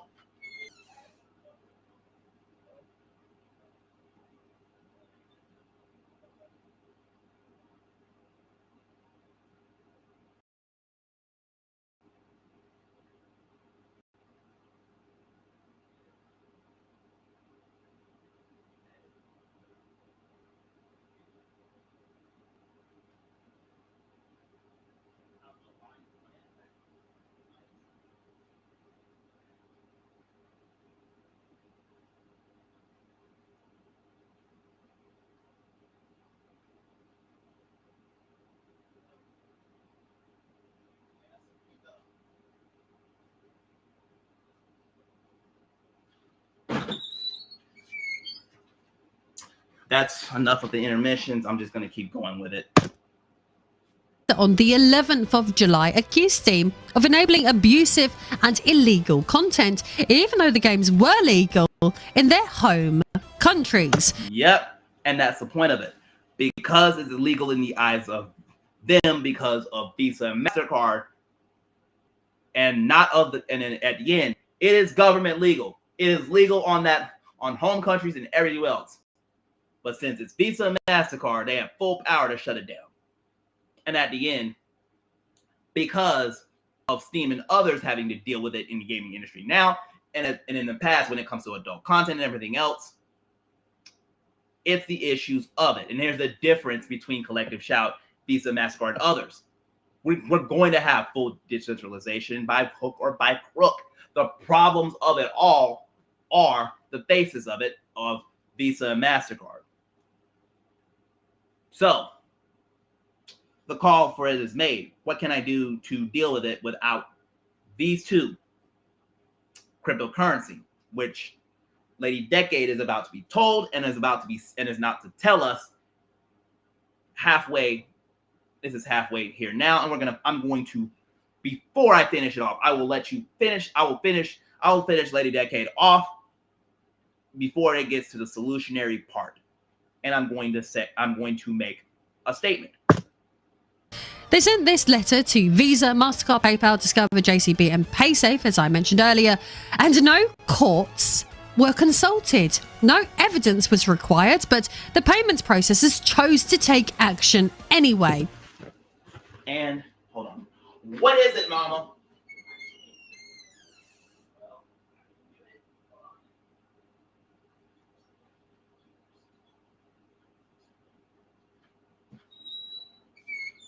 All right, I'm going to finish the rest of it. Responding to this, on the 16th of July, Valve had amended its developer agreement, and just 3 days later, over 400 games had disappeared. The situation is chilling, to say the least. As Nier creator Yoko Taro put it, when commenting on the situation, he stated, "This is a security hole that endangers democracy itself." Because, let's be clear about this isn't just about what got removed, it's about who gets to decide what's allowed in the first place. And that's the point of it. And now Visa and MasterCard can not just decide the fate of gaming or of adult content. Anything you buy going forward is that. And it's going to get not so good. Because that's the point of it. More and more, that power doesn't rest with lawmakers, citizens, or even the platform staff. It sits with a handful of anonymous compliance officers embedded inside vast, unaccountable corporate ecosystems, responding to moral panic from fringe lobbyists like Collective Shout. And that's the point of it. It goes from the financial systems of Visa, MasterCard, all the way down to Venomous Shout, which I can say this, they use the Catholic Church and also of governor of a political person that is in Australia to be there. And at the end, that is it. Feminism and religion and everything else to lock in created what it is of collective shout. Let's peel back another layer, because Visa and MasterCard didn't invent this culture of censorship on their own. There's a deeper force behind it, which is quieter, much more abstract, but much more powerful. And I'm talking about BlackRock and Vanguard, the two largest assets. Yep, and those also are the two of BlackRock and Vanguard that in some cases, most of the countries dealing with buying houses and then cranking up the price and then basically owning them and everything else. I mean, I may be off on how BlackRock and Vanguard work. And it's also, these two are also could basically decide governors or of all of that, or even your political issues as well. Basically use BlackRock and Vanguard when it comes to even YouTube, Facebook, and everything else you're dealing with, is why I also said, even on Facebook, for a lot of times, Web3 will be a thing going forward. And I will say it, this is even for what it is. Let's keep going. Managers on the planet. Together, they oversee $17 trillion in combined assets and own roughly 15% of the voting shares in both Visa and MasterCard. That makes them among the most influential shareholders these companies report to, and their existence makes the work easier for groups like Collective Shout, because... Yep, and that's how it goes. To go from BlackRock and Vanguard and all of this, from religious leaders, feminist leaders, and all of those, and it'll go all to here of Collective Shout. It happens in gaming. It tried to be happened also for adult content, but at the end of corn and everything else. But now it is full bore, and now it's going to be a similar line and this is now gaming. The difference of OF and others, they have survived in that way, but at the end, it doesn't help. It didn't help, and it didn't solve the issue of corn, of young people, and even adults. That's why I show the difference between Fight the New Drug and Collective Shout. Collective Shout uses full power, everything else of religious means and religious means, political means, the means of gender, even the feminist means, and all the others, to use that and go straight to the payment centers and everything else to do this. Fight the New Drug doesn't have to do this. It's going to the people. It's going to where the people are. Fight the New Drug is going to high schools and colleges of their assemblies and everything else. And at the end of it, they're showing their work. Collective Shout has shown their work. Fight the New Drug also shows their work. They have people who used to watch porn every single day of the week, and at the end is actually realizing they are better, and they're actually now dealing with that. But at the end, it is an addiction that is going to be dealt with, a lot of it, and it's a problem of it. A lot of them will say the only ones that are going to be shoving it down my throats are Christianity, But to me, a good thing about it is I'm finding ways to have a dopamine hit elsewhere. And the more I'm having enough of a dopamine hit from elsewhere to do it, I don't have to do much.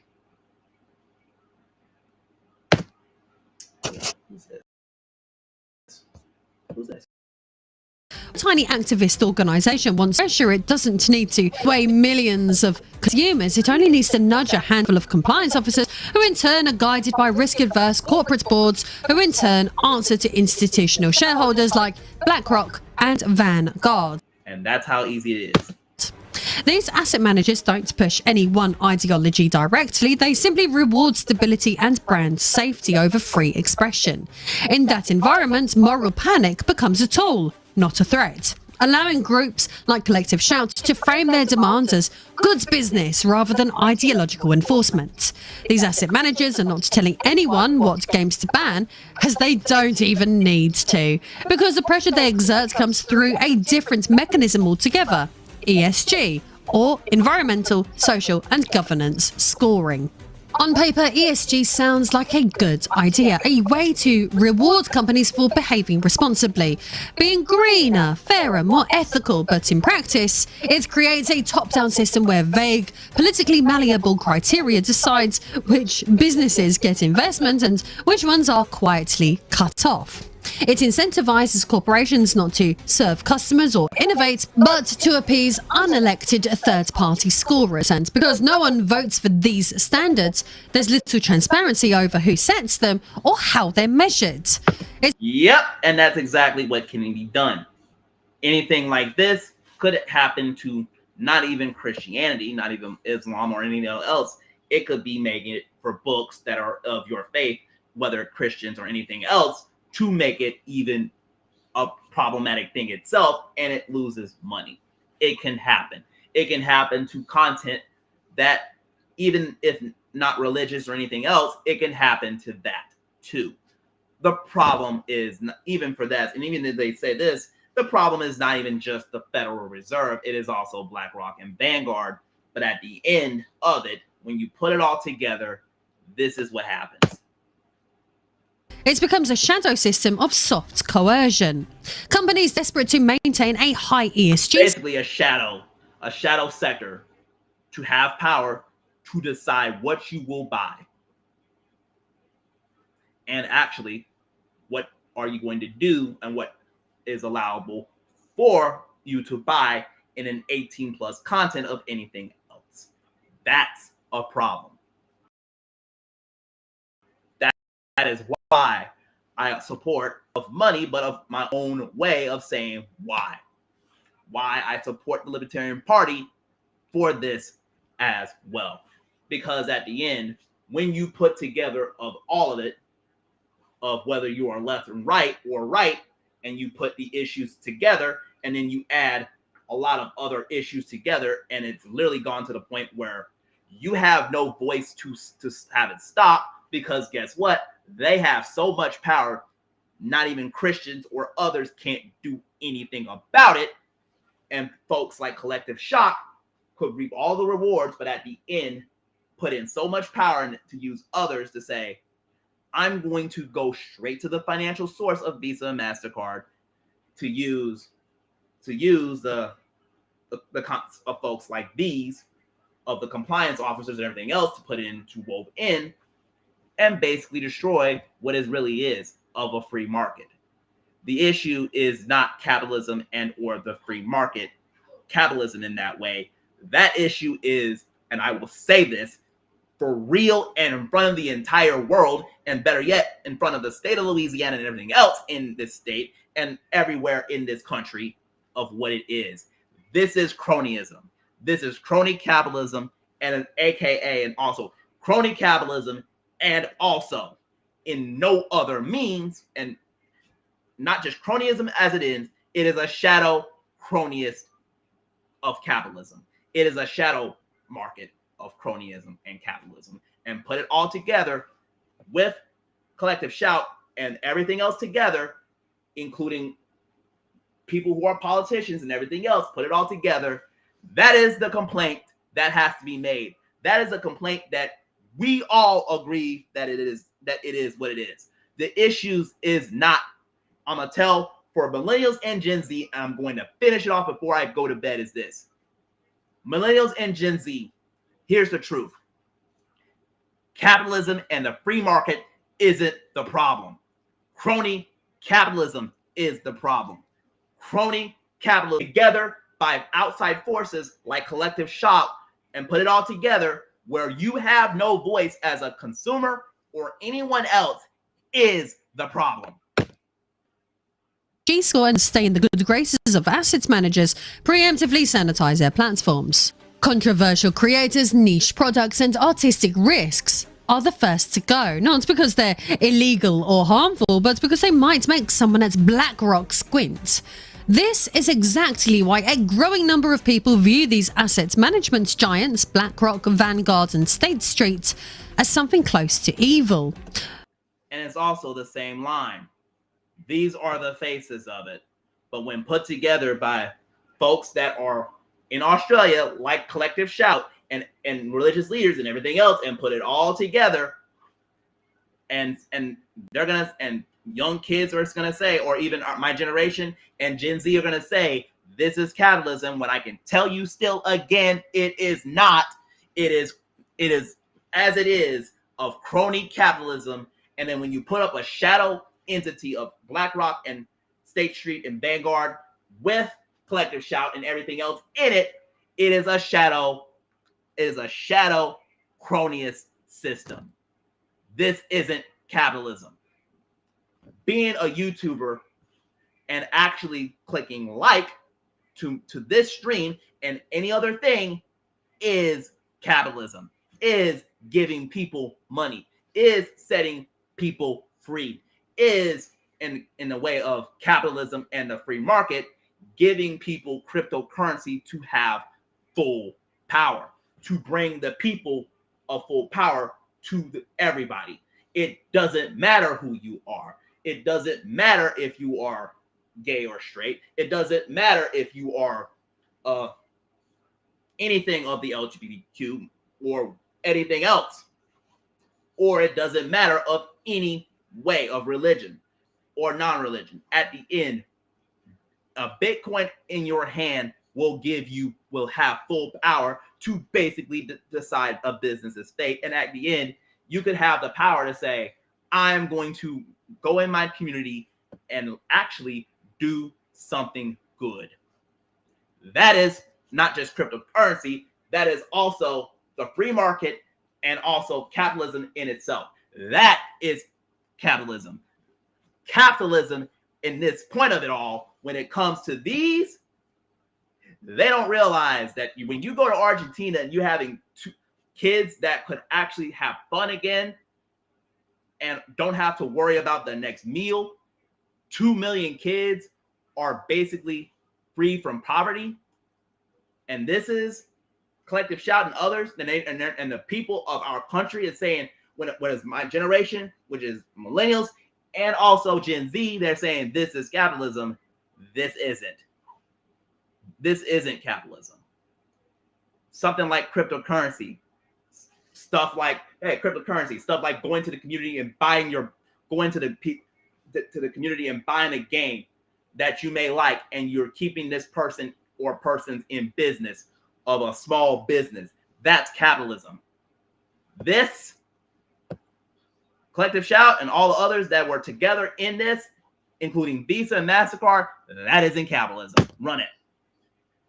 Not in the cartoonish sense of moustache-twirling villains, but because they operate with immense unaccountable power that quietly shapes the world without ever facing a vote, a headline, or a meaningful check.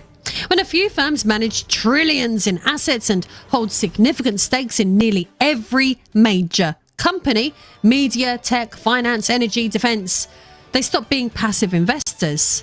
They become kingmakers. And while they claim to merely advise or guide, their influence over corporate behavior is profound. Through mechanisms like ESG scoring, they don't need to issue orders. Companies simply fall in line, fearing disinvestment, reputational damage, or being flagged as high risk in someone's spreadsheet. The free market doesn't actually exist. It's a managed one. And it's being managed by entities that act as gatekeepers between capital and creation, and the result is a slow, greedy form of centralization where cultural, economic, and even moral decisions are funneled through the filter of a few assets managers whose priorities are shaped by optics and portfolio stability than by public interest. And that's the point of it. This, even the free market and everything else, can't even decide it. It's basically folks like Collective Shout, Visa, MasterCard, and everything else together. That is the decision makers. Those are the king makers. Those are really the front row. At the end, in the sake of Formula One, these are the front row lockouts, and they're going to do so every day. It's my opinion that their very existence is why Valve delisted games with no public explanation, why itch.io de-indexed over 17,000 titles overnight, why Japanese developers had payouts frozen despite following all local laws. None of this Yep, it's even worse. This was about a single offensive game. It was about perceived risk echoing up the financial chain. If you still think this was just about scrubbing your vision, a picture, because the fallout isn't just about content, it's about culture, and seeing that impacts more acutely than Japan. Japanese developers, particularly those in the visual novel space, adult indie circles, or niche narrative games, are being disproportionately targeted. Studios have reported frozen payouts, as I mentioned earlier, shadow banned listings and unexplained delistings, all on vague labels like payments process compliance or risk violations. These aren't illegal works. They simply failed to match the cultural expectations of Western compliance departments.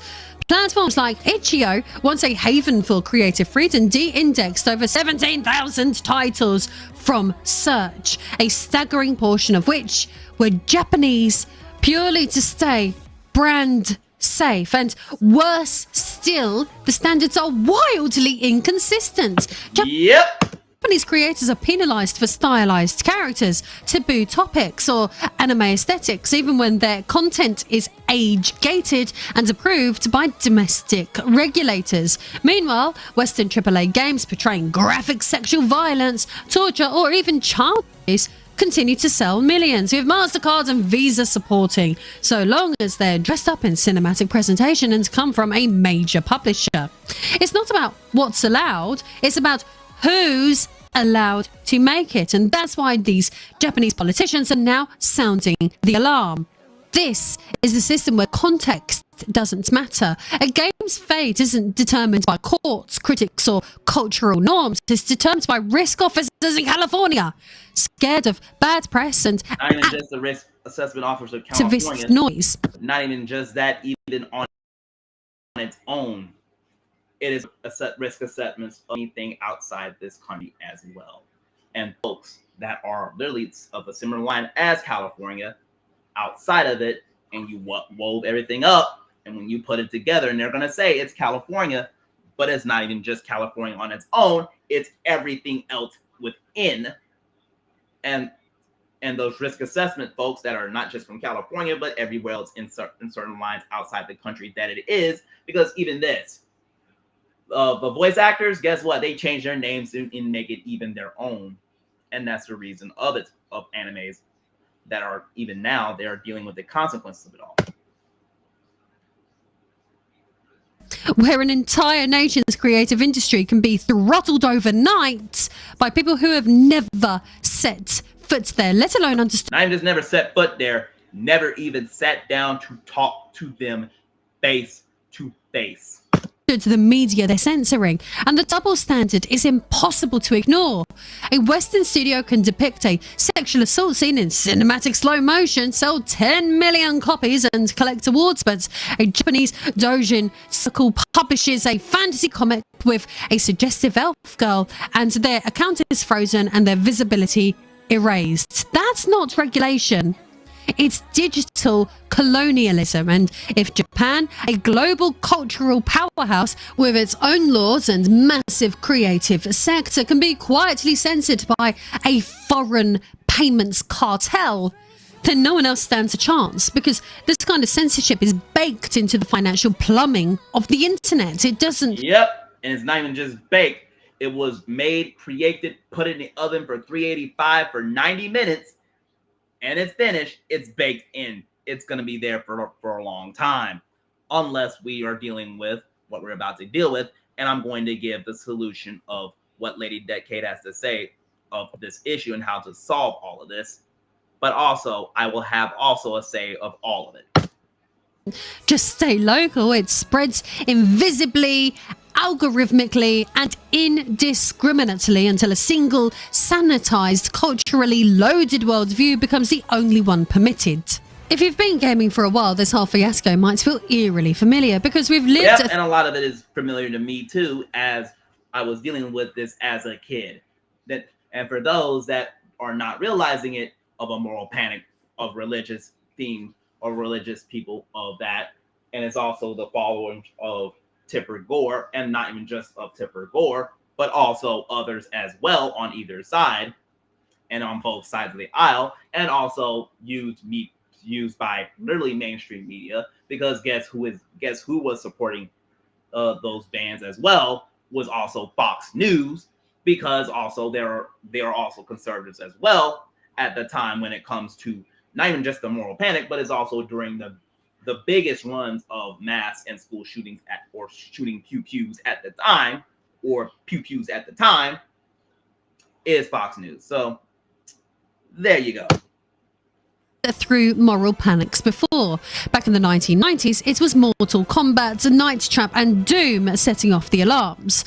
Politicians lined those OGs as well up to denounce them. Headlines screamed about corrupted youth, and a full-blown media circus erupted over pixelated blood and digitized women in leotards. It was absurd, but at least it was public. And that's a key difference here, because the 90s panic played out in the open. We got Senate hearings, expert panels, media debates, and front page arguments. Yes, it was often hysterical and misguided, but it was still democratic. And from that chaos came something tangible, the ESRB. And to this day, 80% of parents versus 10% of parents that don't, 80% of parents versus 20%. 80% of parents in the United States use ESRB and have done so to this very day. A standardized age rating system that empowered consumers to make informed decisions instead of outsourcing morality to corporate boards. It wasn't perfect, but it was transparent, predictable, visible, and today's version of that, well, none of that. It's all about ESG scores and investor safety, and that makes the censorship quieter, harder to trace, and far more insidious. And that's exactly what made Collective Shout so effective. They didn't need a Senate hearing. They didn't need to win the public over. All they had to do was convince a handful of risk-averse middle managers that hosting certain games might hurt their ESG metrics or... And that's the problem. The problem is simple. If you are on either side of the aisle and you're dealing with this, what are you doing? They could ban all the other shits of DEI and all the other stuff, whether it's for Trump, but at the end, you haven't defeated the sector. No, you haven't defeated the real tendrils of it. You cut the strands, but not the hair, not the tendrils, not even of the web, and not even anything else. That is why I also say this. Carlin Borisenko, shout out to her. This is why I talk about on Facebook in that way as well. And I say for what I say as well about all of it as well. But at the end, gamers and others that are on this very platform of YouTube and also Facebook and others, they're saying, "Oh no, this is like," when they realize, "Oh, it's half the base." Well, at the end, that's a problem, because they're saying it's just them that are Caucasian or white folks. It is not that.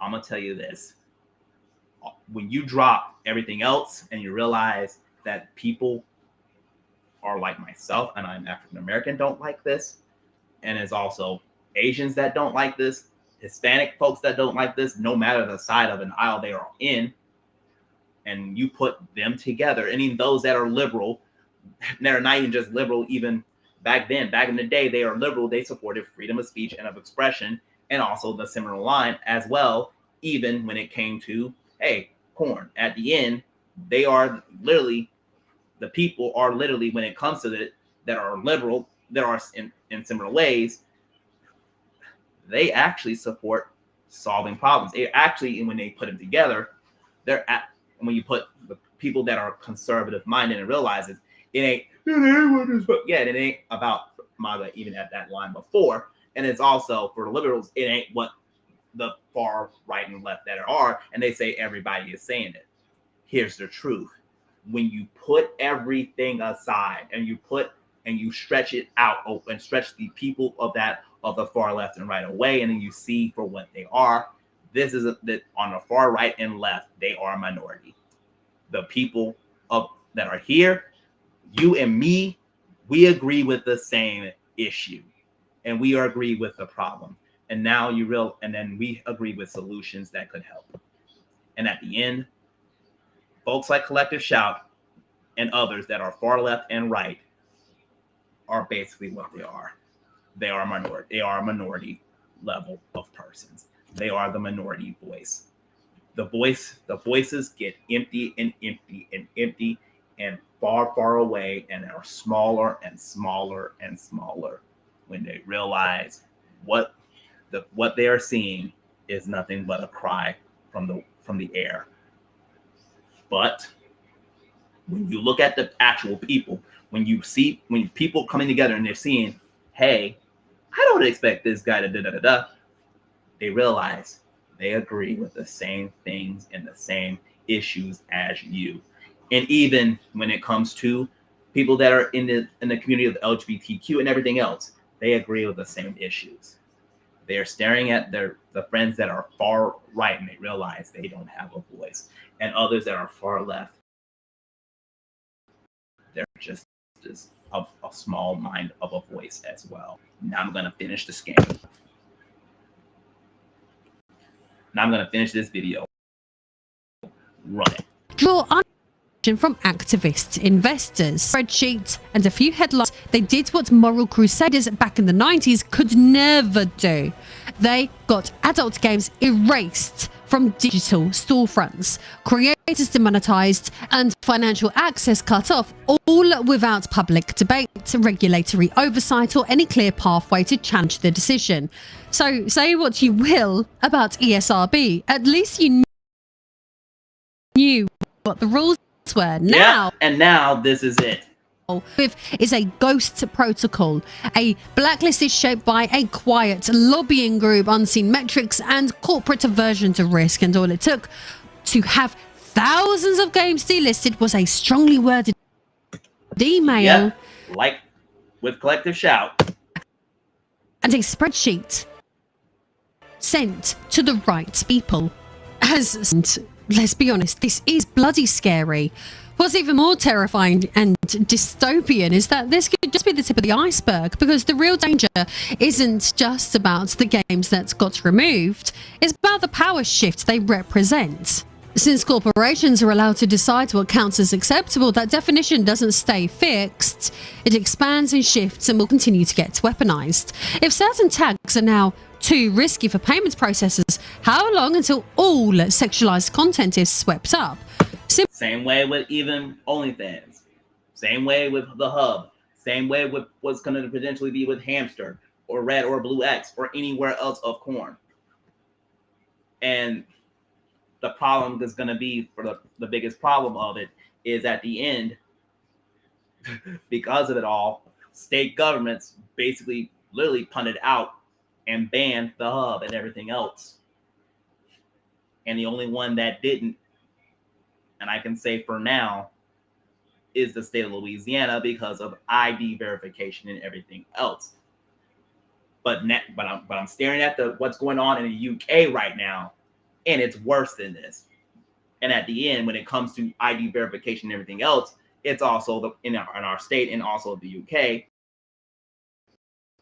I can also complain of the privacy issues and the problems therein, and that's why. And that's why for those that still watch Corn or still do anything else of that value or dealing with whoever, they need to hear the voices to say, hey, at the end of it is they need to be heard to say, hey, is this a privacy violation? And if it or anything else, and what are you going to say to the people that says of the privacy of the use of content of adult content they like, and they're all thinking they are going against also people that are adults that uses adult porn material or anything else.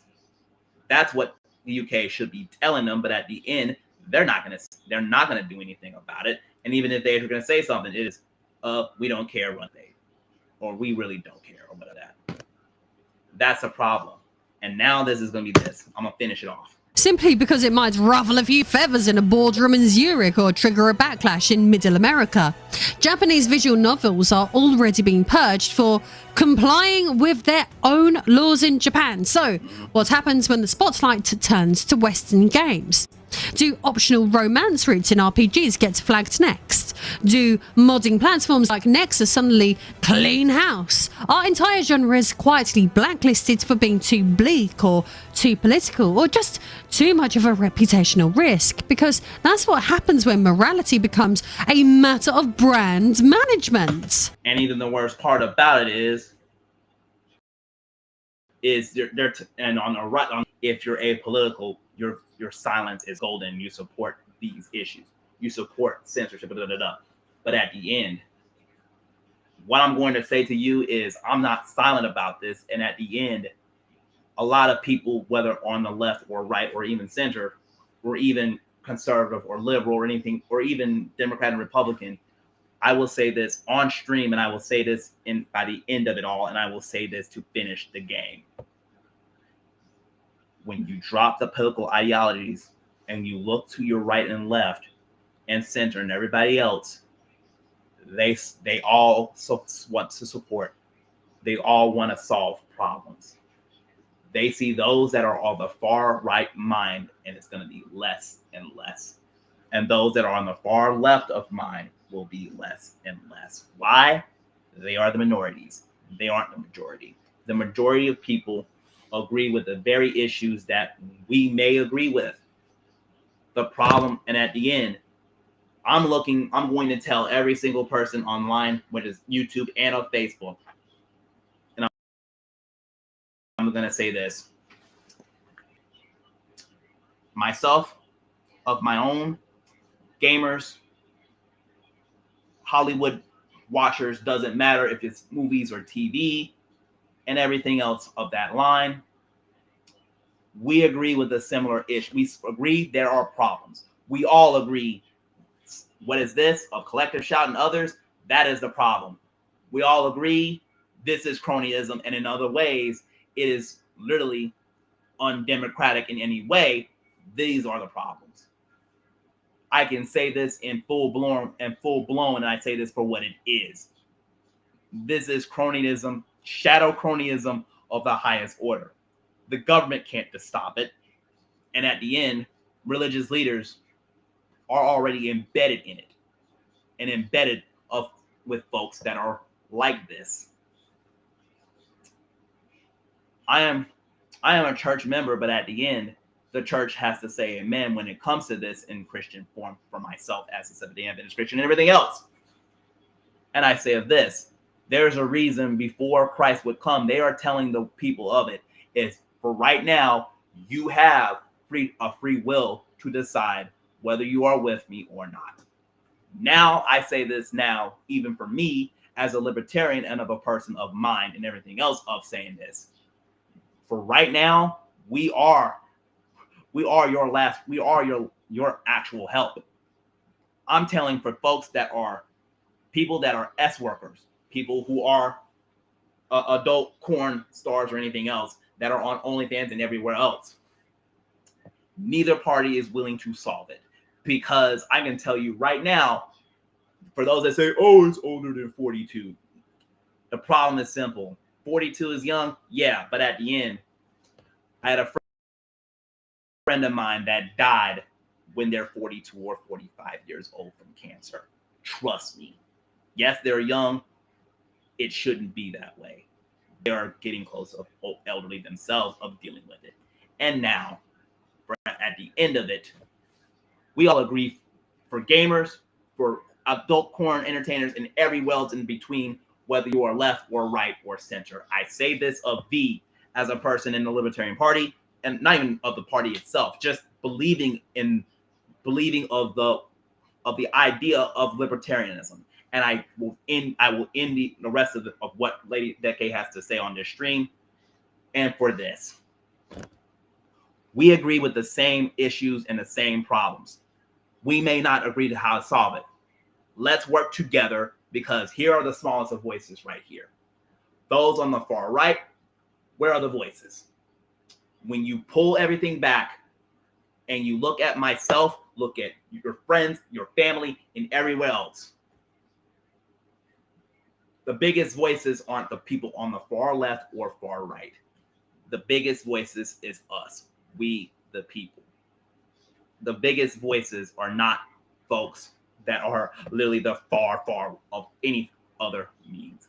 It is the people. It is the actual people. It is the normies. It is gamers that don't realize a person maybe on the left don't support everything of what progressives is doing, but it's also everything of the conservative or MAGA or anything else is doing. We agree of ways to solve problems. Let's work together and do it. And even those that are also of the manosphere, or even of gender, even of whether you're gay, straight, or anything else, or even LGBTQ or not, and anything else. And also whether you are of the manosphere, or even better yet, the issues of gender, of when it comes to feminism and everything else.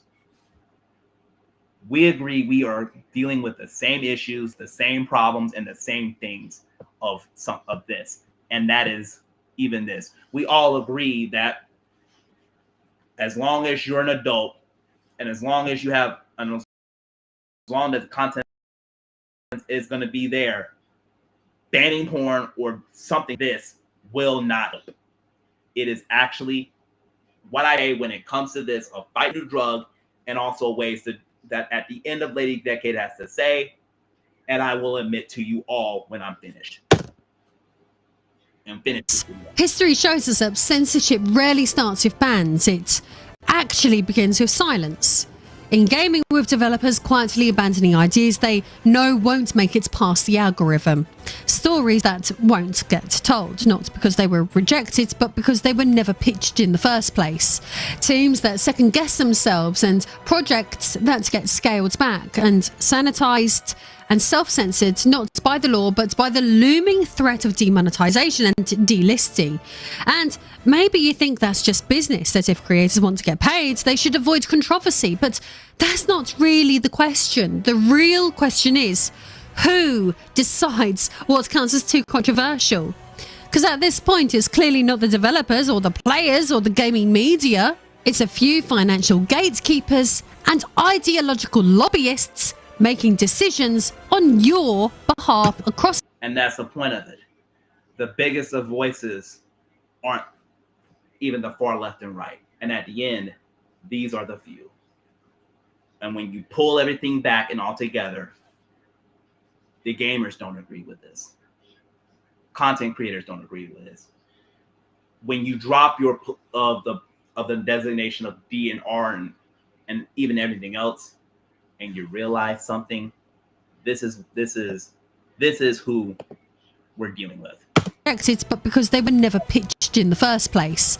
Teams that second guess themselves, and projects that get scaled back and self-censored, not by the law, but by the looming threat of demonetization and delisting. And maybe you think that's just business, that if creators, they should avoid controversy, but that's not really the question. The real question is, who decides what counts as too controversial?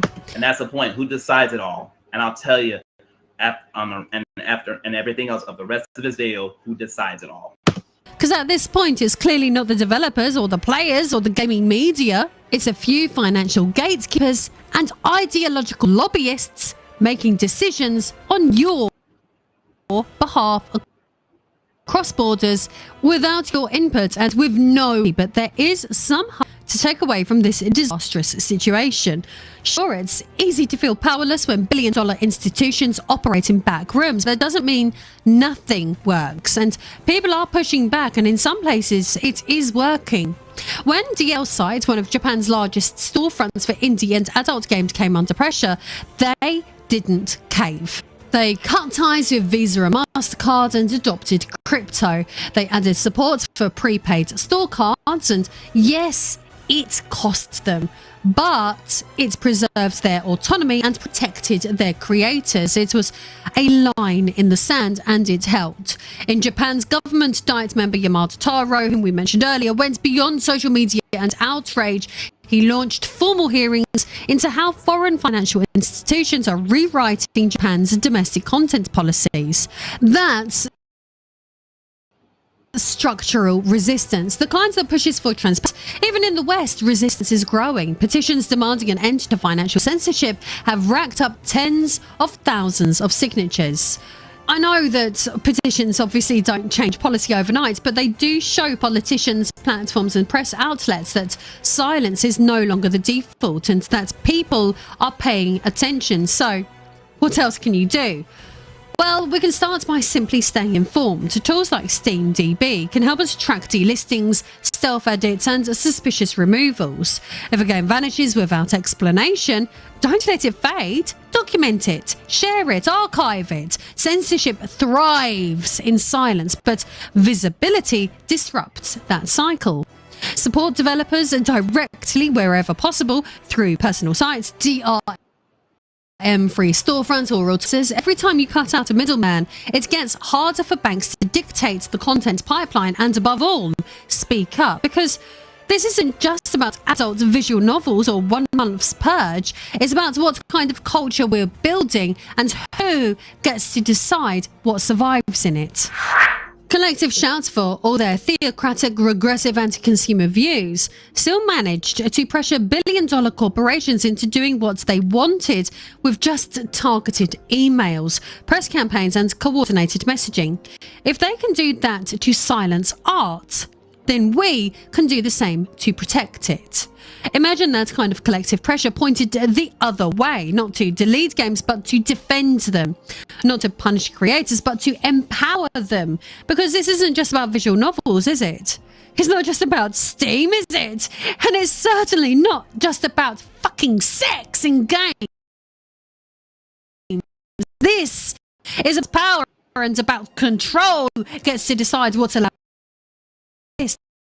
A faceless corporate algorithm, cliche to say, but each of you has a voice, so please just use it like I and so many others are doing right now to highlight this situation.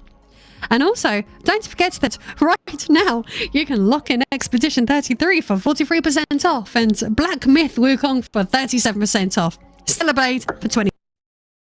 Even for me, promoting of instant gaming, of the links, and at the end, that is the correct view of adult content creation. They had to dump something of a Visa, MasterCard, payment processors of it all, and go to where it is. Go to say, hey, we only use cryptocurrency. That's the thing. We only use cryptocurrency. Or better yet, they use cryptocurrency and prepaid cards or whatever. And for them to use. To me, that is the point of it. I will say this in all of it. The United States and the entire parts of the world that we know and that we desire, I would say this. We have to decentralize. Period. Discussion over. That's it. Discussion over. That's the point of it. That is the point of what I'm saying. The discussion at that point is finished. I've said the meaning of it all. This is not here. This isn't anything else of it. This isn't in all of it for fun. This isn't out of anything else that it is. It is, in this way, the truth. The whole truth and nothing but such.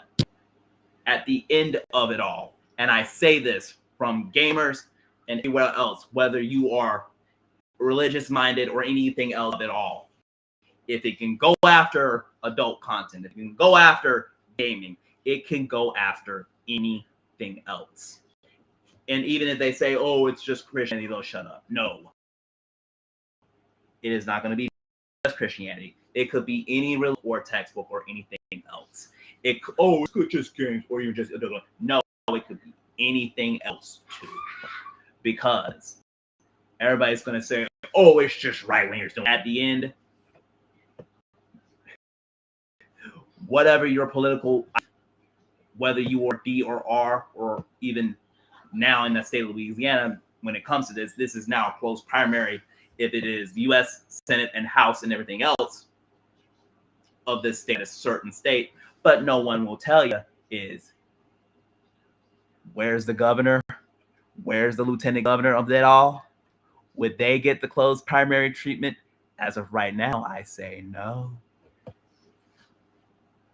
That's the point. But it's also in the same line after that. And they say, oh, folks like collective shot are the majority. I can tell you right now, they're not. The far left and right, I say this in full-blown power. They have no power. We, the people of the center, doesn't matter if you're centrist. I'm not even a center. I am a libertarian in its way. When you put aside D and R, conservative, liberal, and everything else, this is what it is. This is the problem. What collective shout is doing in all its forms is what it is. This is the problem. And for young people like myself that are in Gen Z, we can tell you for what it is. The problem of what is going on is in capitalism. The problem of the issues going on is in capitalism. The problem of the financial market screwing our generation and the next generation of Gen Z and others, that is in capitalism. The issues of gaming being what it is, and they're finding ways to shut people up for all of it, that is in capitalism. The people that are shutting each other up on the biggest, smallest of the minority sides, that's what it is. The problem of it is on all the small-minded stuff of the far left and right and everything else of the voices of feminism and everything. Here's the truth. They are the minority. They are the minority. End of discussion. When it's Vanguard, when it's State Street, when it's BlackRock putting together all of this from literally former political ideologies or former political persons and everything else, and all together form what it is, collective shout. That is crony shadow capitalism. Instead of having people to say, I don't like this, I'm going to not welcome it with their, at the end, collective shout. They don't go towards people that have a say. They will go straight through the payment processors of Visa and MasterCard, and also the gaming of gaming stores like Steam and everything else. And that's it. That's the problem. That is cronyism. That is crony shadow capitalism, because at the end, it is not the gamers that decide it. It is not even the government that decided at all. It is outside forces deciding for inside things. Outside forces that decide inside things. That's the problem. That's the problem. Period. That's it. That's the stream. Game over. The problems of it, of a lot of the issues, whether we are in Louisiana in a similar line, we all agree there is a problem in our state, but it's also, we all agree we have no ways of doing it that will literally suit everybody. But at the end, I say this to you all as a libertarian, myself of mind, and I say this as a gamer, and I say this as as watching content that I love for years. And I say this even as a corn addict, that I'm working on changing and really dealing with my problems. And here's the difference. I have a voice too. Even if you're anti corn or anti anything or anti corn or anti or pro sex or anything else, you all have a voice. We all have issues in common. We all have ways to solve it. We may not need government to deal with it, because at the end of it all, it is what it is. They are corrupt. They have nowhere else to go. For all of us in the state of Louisiana and Natchitoches Parish, before I finish it up, I say this. We all agree with these problems. We all agree something's wrong. We all agree something is wrong, and we all have solutions for it. I only say one. The consequences should be swift. For a lot of issues of both parties, of the GOP and Democrat Party of my state, and then issues of all of it, of the out-migration stuff, I put full responsibility on them both. But for the long term, whether in Louisiana or the South or anything else of mind, we may have to take responsibility and pay and make for it all. The folks that say, "Oh, we can solve all of this," is go on the yeah, and then at the end go vote for no blue, no blue, or the red wing is that. No. Enough. The way to solve it is at least in one way and another form. To have both parties take full responsibility and punish them as it is. Lose their political jobs. They are going to be irrelevant going forward. The goal is simple, not to have a tri-majority or something like that, a third-party majority. My goal when it comes to it, when it's Louisiana or anywhere else of this country, is this. The goals for all, when it's libertarian, is this. Free market capitalism, but also in a libertarian way for people to decide amongst themselves, and in a way not to have a government deal with it, not to have a religious leader deal with it. And even if and at the end, having to bring people together, not just as religious minded people on all that or anything else, but people together to say this: we don't want this shit. What is said of collective shout, I can tell you right now, we don't want it. If you're a gamer, we can agree all together. We don't want it. S workers, when it comes to the biggest, everybody's saying we got to ban for nothing. No, y'all don't want it. In a ways of it is this: for S workers and gamers and everybody else, I want people, we the people. It's not even just that. As a libertarian, I want to have individuals and others that, and better yet, and the people that are the problem solvers.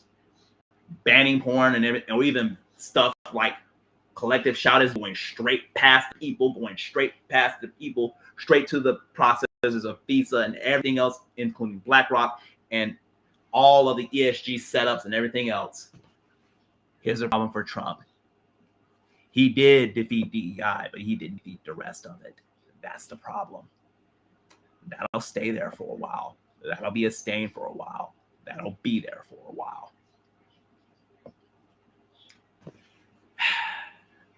It's time to really listen to also what Carlin has to say. And at this point, it says this.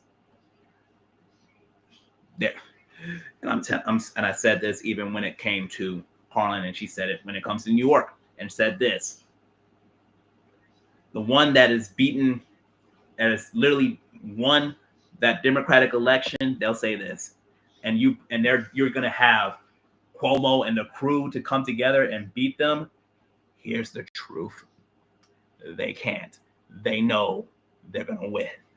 They're gonna have enough people put phone calls and go all over the streets and all over the boroughs and everywhere else, because this guy Mandani will. The problem is simple: the GOP there is nerfed so many times, whether even in a way after Giuliani or anything else. They have nerfed the GOP for a long time. But at the end, when we will look back at what is going to be the new government of Mandani and everything else, people will see Argentina for what and say this: why is Argentina working and why are they beating us?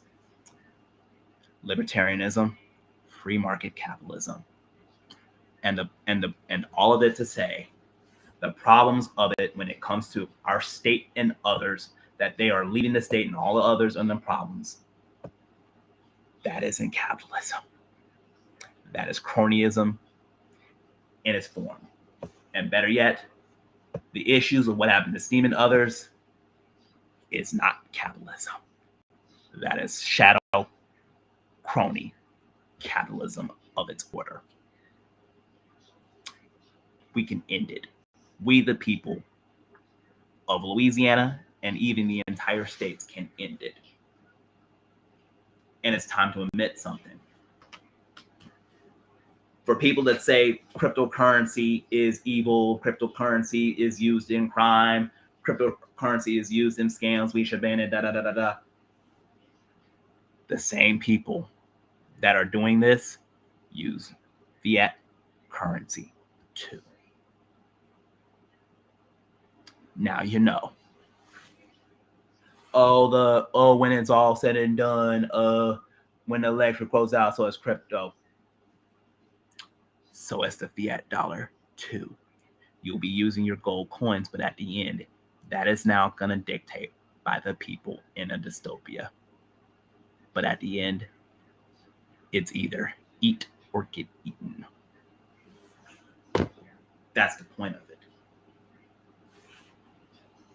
But for right now, we can change all of that. And even in the nearest of futures, it will be a way to do it, to actually keep crypto going even when the lights are out or anything else. I have, as it said, even when it came to a certain guy of DDP, and he was using a quote for even FDR, and the latter part is this: optimism shows that there are opportunities in every dark problem. We are the opportunity. We are the biggest opportunity the gaming industry has ever had, and gamers ever had, and S workers ever had to say this. Both parties will fall, and one will rise. It will be the Libertarian Party, and it must be that. And at the end, the free market and the free market of the gamers and people in everywhere else will decide the fate again. Not Collective Shout, not anyone else that is of the thinnest frequency, not anybody else. We, the people, will decide anything's fate, gaming included, sports and live sports included, and everywhere else. That is what we can do. And at the end, everything will be decentralized. Period. Live sports, easy. Live sports, we can decentralize it. Anything else of it all, of an order of that, gaming and Hollywood and everything else, we're going to decentralize it. We can do this on our own or together. And for the libertarians to deal with it, here's a good thing: we can all work with libertarians and others realize what they are. At the end, to point out these two sides, or when you pull them apart and go and you zoom way back, they are a minority. Collective shout, as it is in Australia, when they all pull apart and you all see for what they are, you can agree with us. They are a minority. And even if we don't disagree, you can tell us the bigger voices. But the bigger voices of those far sides of Australia and anywhere else in the world, and even our country, are the minority. The ones of the majority are everybody in the center and everywhere else. When you put your political beliefs and everything else aside and realize we may agree with a lot of shit and even solutions to solve it and even all of it. And we could do it without any influence of government or religious ideal means. And you realize when people are realizing we have the same issues and problems and we're going to work together for it, the real winner is not going to be collective shout. If you're a gamer, the real winner will not be the collective shout or anybody else. The real winner will be gamers like myself. The real winner will be gamers like Pristine Sterling. The real winner will be gamers of every mean of glory. Doesn't matter if you're left. Doesn't matter if you're right. Doesn't matter if you're at the center or any other mean. As a libertarian, the individuals decide everything else, but at the end, we're going to be the ones to solve the problems. As individuals, in our own way, we can solve it, and others can. I can solve it in my way. I can solve it in others' ways, but at the end, when it's all said and done, the freedom of speech and of expression is that. It is the main one. The reason it is defended is because of the Second Amendment. But at the end, the good part about it is this. When we solve problems and we literally find ways to work together, and then better yet, not even just work together for people that are like myself, of libertarians, and say this, we work to literally solve it all. That's what we do. We may not agree with ways of it all, but at the end, and at the end, look at what happened. I think Builders that's promoted it before, and I've said for this, and they said it for like when it comes to in Minnesota, they don't agree. There are others that are pro. There are some that are pro-life that may not agree with abortion or anything else, of Roe v. Wade and everything else, and mothers that are literally we don't agree with Roe v. Wade, blah blah blah blah. But at the end, they solved a problem in their state, and they all agree that there is a problem. It is now actually, instead of for Minnesota, when it comes to maternal leave, it'll be a year. They solved the problems of it all.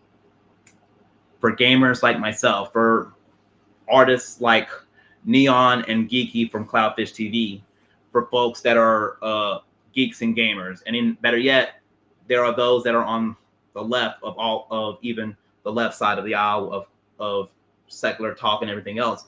And there's also people on the right that are literally Maha and others. And then we realize for this, we may realize we actually agree with stuff. For gamers, we may actually agree with stuff. What do we do to solve it? Yes. We can build towards a better good for all. And for Japanese that are gamers like myself. And when they realize we can make a better world with cryptocurrency and not Visa or MasterCard, it's a wrap. I'll see you when I see you. This stream is over. My name is Thomas, and I approve this message.